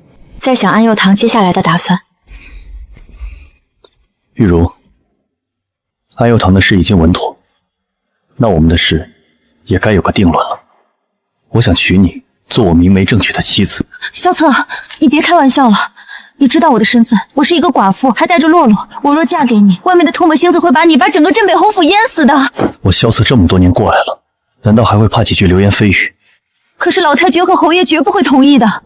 我不想你因为我和家里人决裂。长辈那边我来解决，天塌下来由我萧策给你顶着，你不需要考虑别的。我只要你一句话，你愿不愿成为我的妻？玉茹，我是真心的，我许诺与你一生一世一双人，绝不纳妾。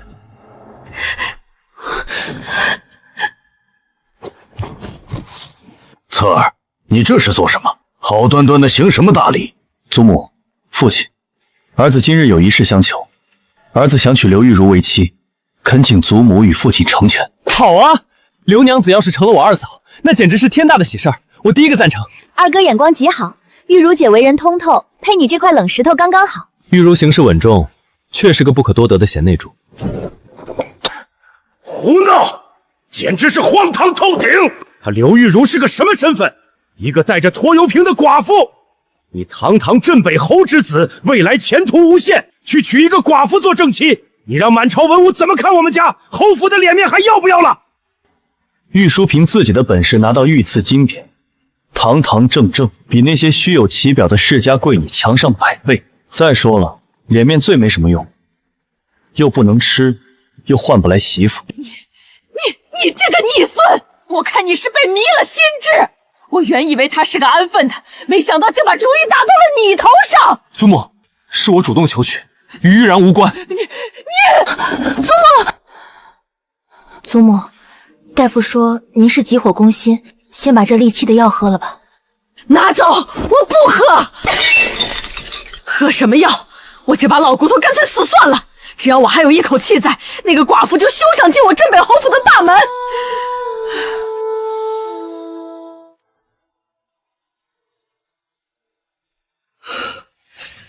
手脚麻利些，赶紧把这里收拾干净，别让碎瓷片伤了祖母。再去小厨房重新熬一碗，温在炉子上备着。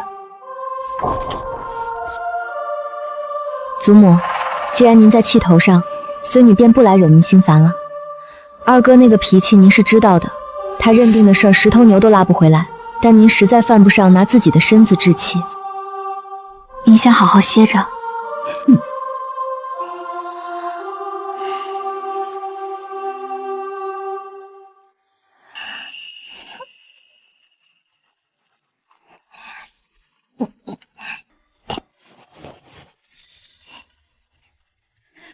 你这小丫头，怎么一个人跑到这里来了？洛洛听说太奶奶生病了，发脾气不肯吃药，洛洛不放心，就来看看太奶奶。哼，我看是你娘教你的话吧？不是的，太奶奶，大夫开的药是不是特别苦呀？太奶奶，这是洛洛自己偷偷藏的秘诀。以前洛洛生病喝苦药的时候，娘亲就给洛洛吃这个，您吃完含一颗在嘴里就不苦了，千万别被别人发现哦。把药端过来吧。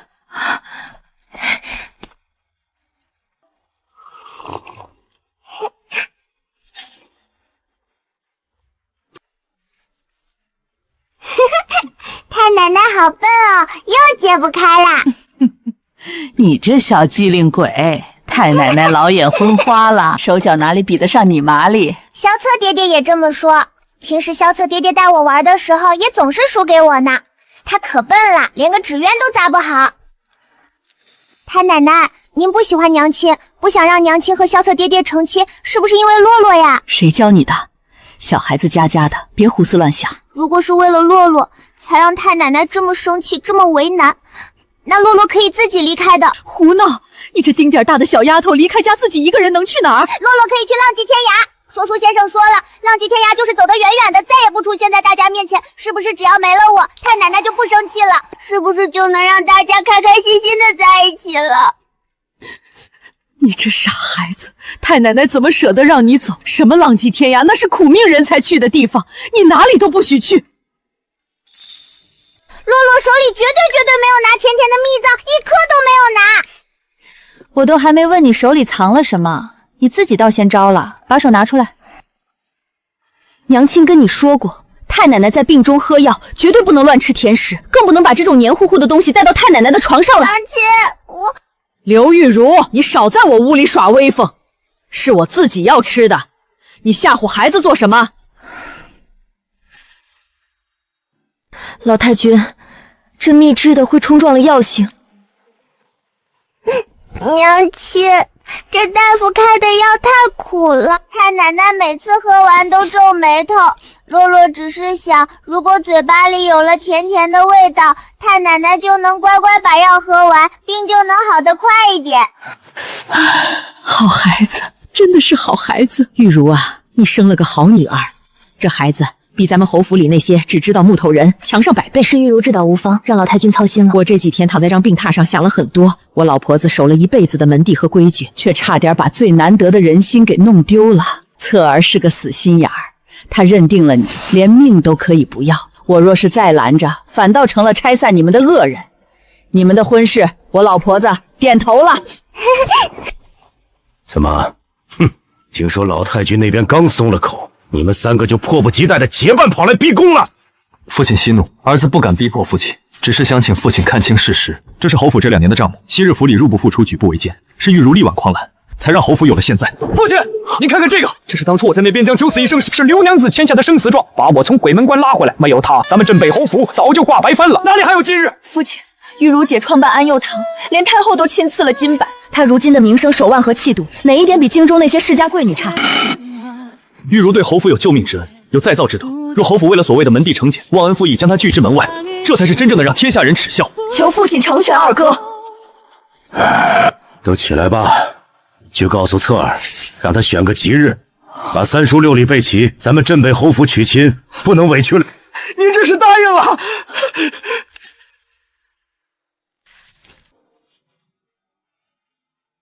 翠儿，把西游房那些新送来的棉布入库，后天分发下去。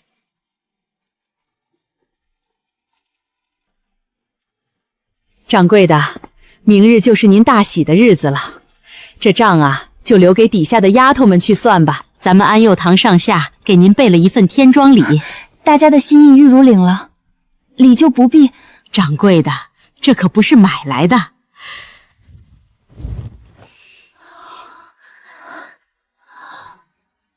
掌柜的，这件嫁衣是安佑堂362个姐妹熬了10几个通宵赶制出来的，我们大家一起来送咱们的凤凰出嫁。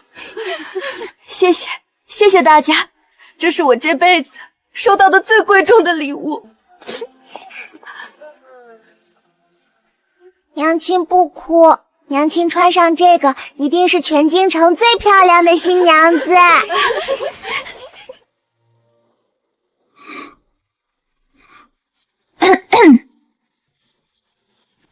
婉宁，这么晚了，你怎么还在这儿站着？快回去歇着吧。我路过，顺便来看看玉茹。二哥，你这路绕的可真够远的。玉茹今日累了一天，肯定饿了，我给她送点点心，我就进去说2句话，放下东西就走。哎，大婚前夜，新郎官和新娘子绝对不能见面，见了面是要冲撞了福气，不吉利的。什么吉利不吉利的？我萧子从来不信这些鬼神之说，就让我看一眼就一眼。你是不信，可若是真冲撞了嫂子的福气，你舍得吗？再说了，嫂子这会儿早就歇下了，你若是进去把她吵醒，明日她挂着黑眼圈上花轿，看她怎么收拾你。行，我不进去了，把这个拿进去。你让她今晚好好休息，别再操心了。明日我8抬大轿来接她。知道啦。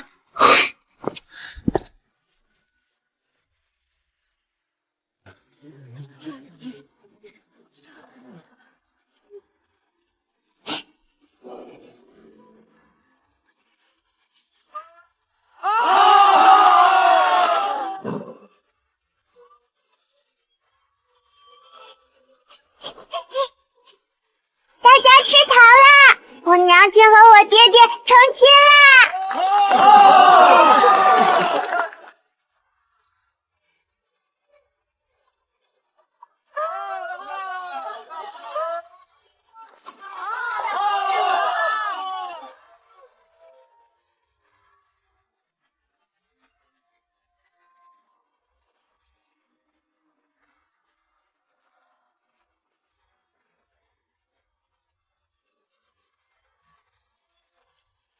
新娘跨火盆，日子红红火火，邪祟不进山。火盆太高，别料着了你的百鸟朝凤，我抱你过去。二哥威武！这混小子，大婚之日也不按常理出牌。真好。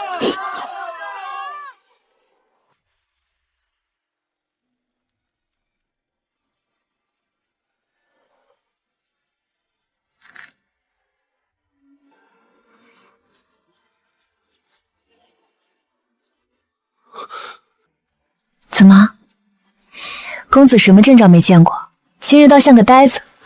我什么也没怕过，唯独面对你，我连呼吸都怕重了。谁能想到，当初那个冷面阎罗，如今竟成了我的枕边人。玉茹，我萧策在此立誓，此生一生一世一双人，绝不负你。我永远是你最坚实的后盾。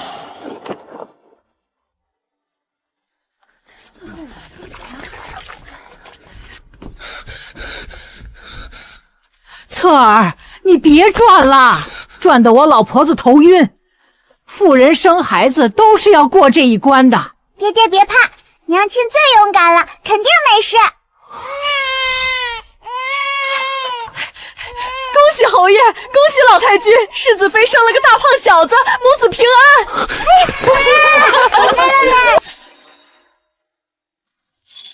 嘘，脚步放轻点，弟弟刚睡着。你们要是把他吵醒了，二嫂嫂可是要打屁股的。哇，他好小啊，我能摸摸他的脸吗？不行。娇颖姑姑说过，小婴儿的脸不能随便捏，会流口水的。哎呀，弟弟哭了，是不是有怪人？我去拿我的小木剑保护他。拿什么木剑？别添乱，这叫寻常啼哭，不是饿了就是尿了。洛洛，快去拿那个摇铃。小锦，你去拿那块干净的软布来。弟弟乖，不哭不哭，姐姐在这里哦。等你长大了，姐姐带你去吃糖葫芦。哎呦，你们看看，这侯府现在哪还像个侯府，简直快成了玉茹那丫头开的第2个安佑堂了。老太君，这也是咱们侯府人丁兴王，福气满堂啊。看来以后不仅安佑堂不用你操心。你还说呢，萧静昨天还吵着要给儿子打一套纯金的梅花桩，说要从小抓起，别把好好的苗子养娇气了。我的儿子自然文武双全，用不着他操心。萧策，谢谢你。安佑堂如今在江南都开了分院，而侯府里，我以前从未敢奢望过这样的人生。我说过，我永远会是后盾。耶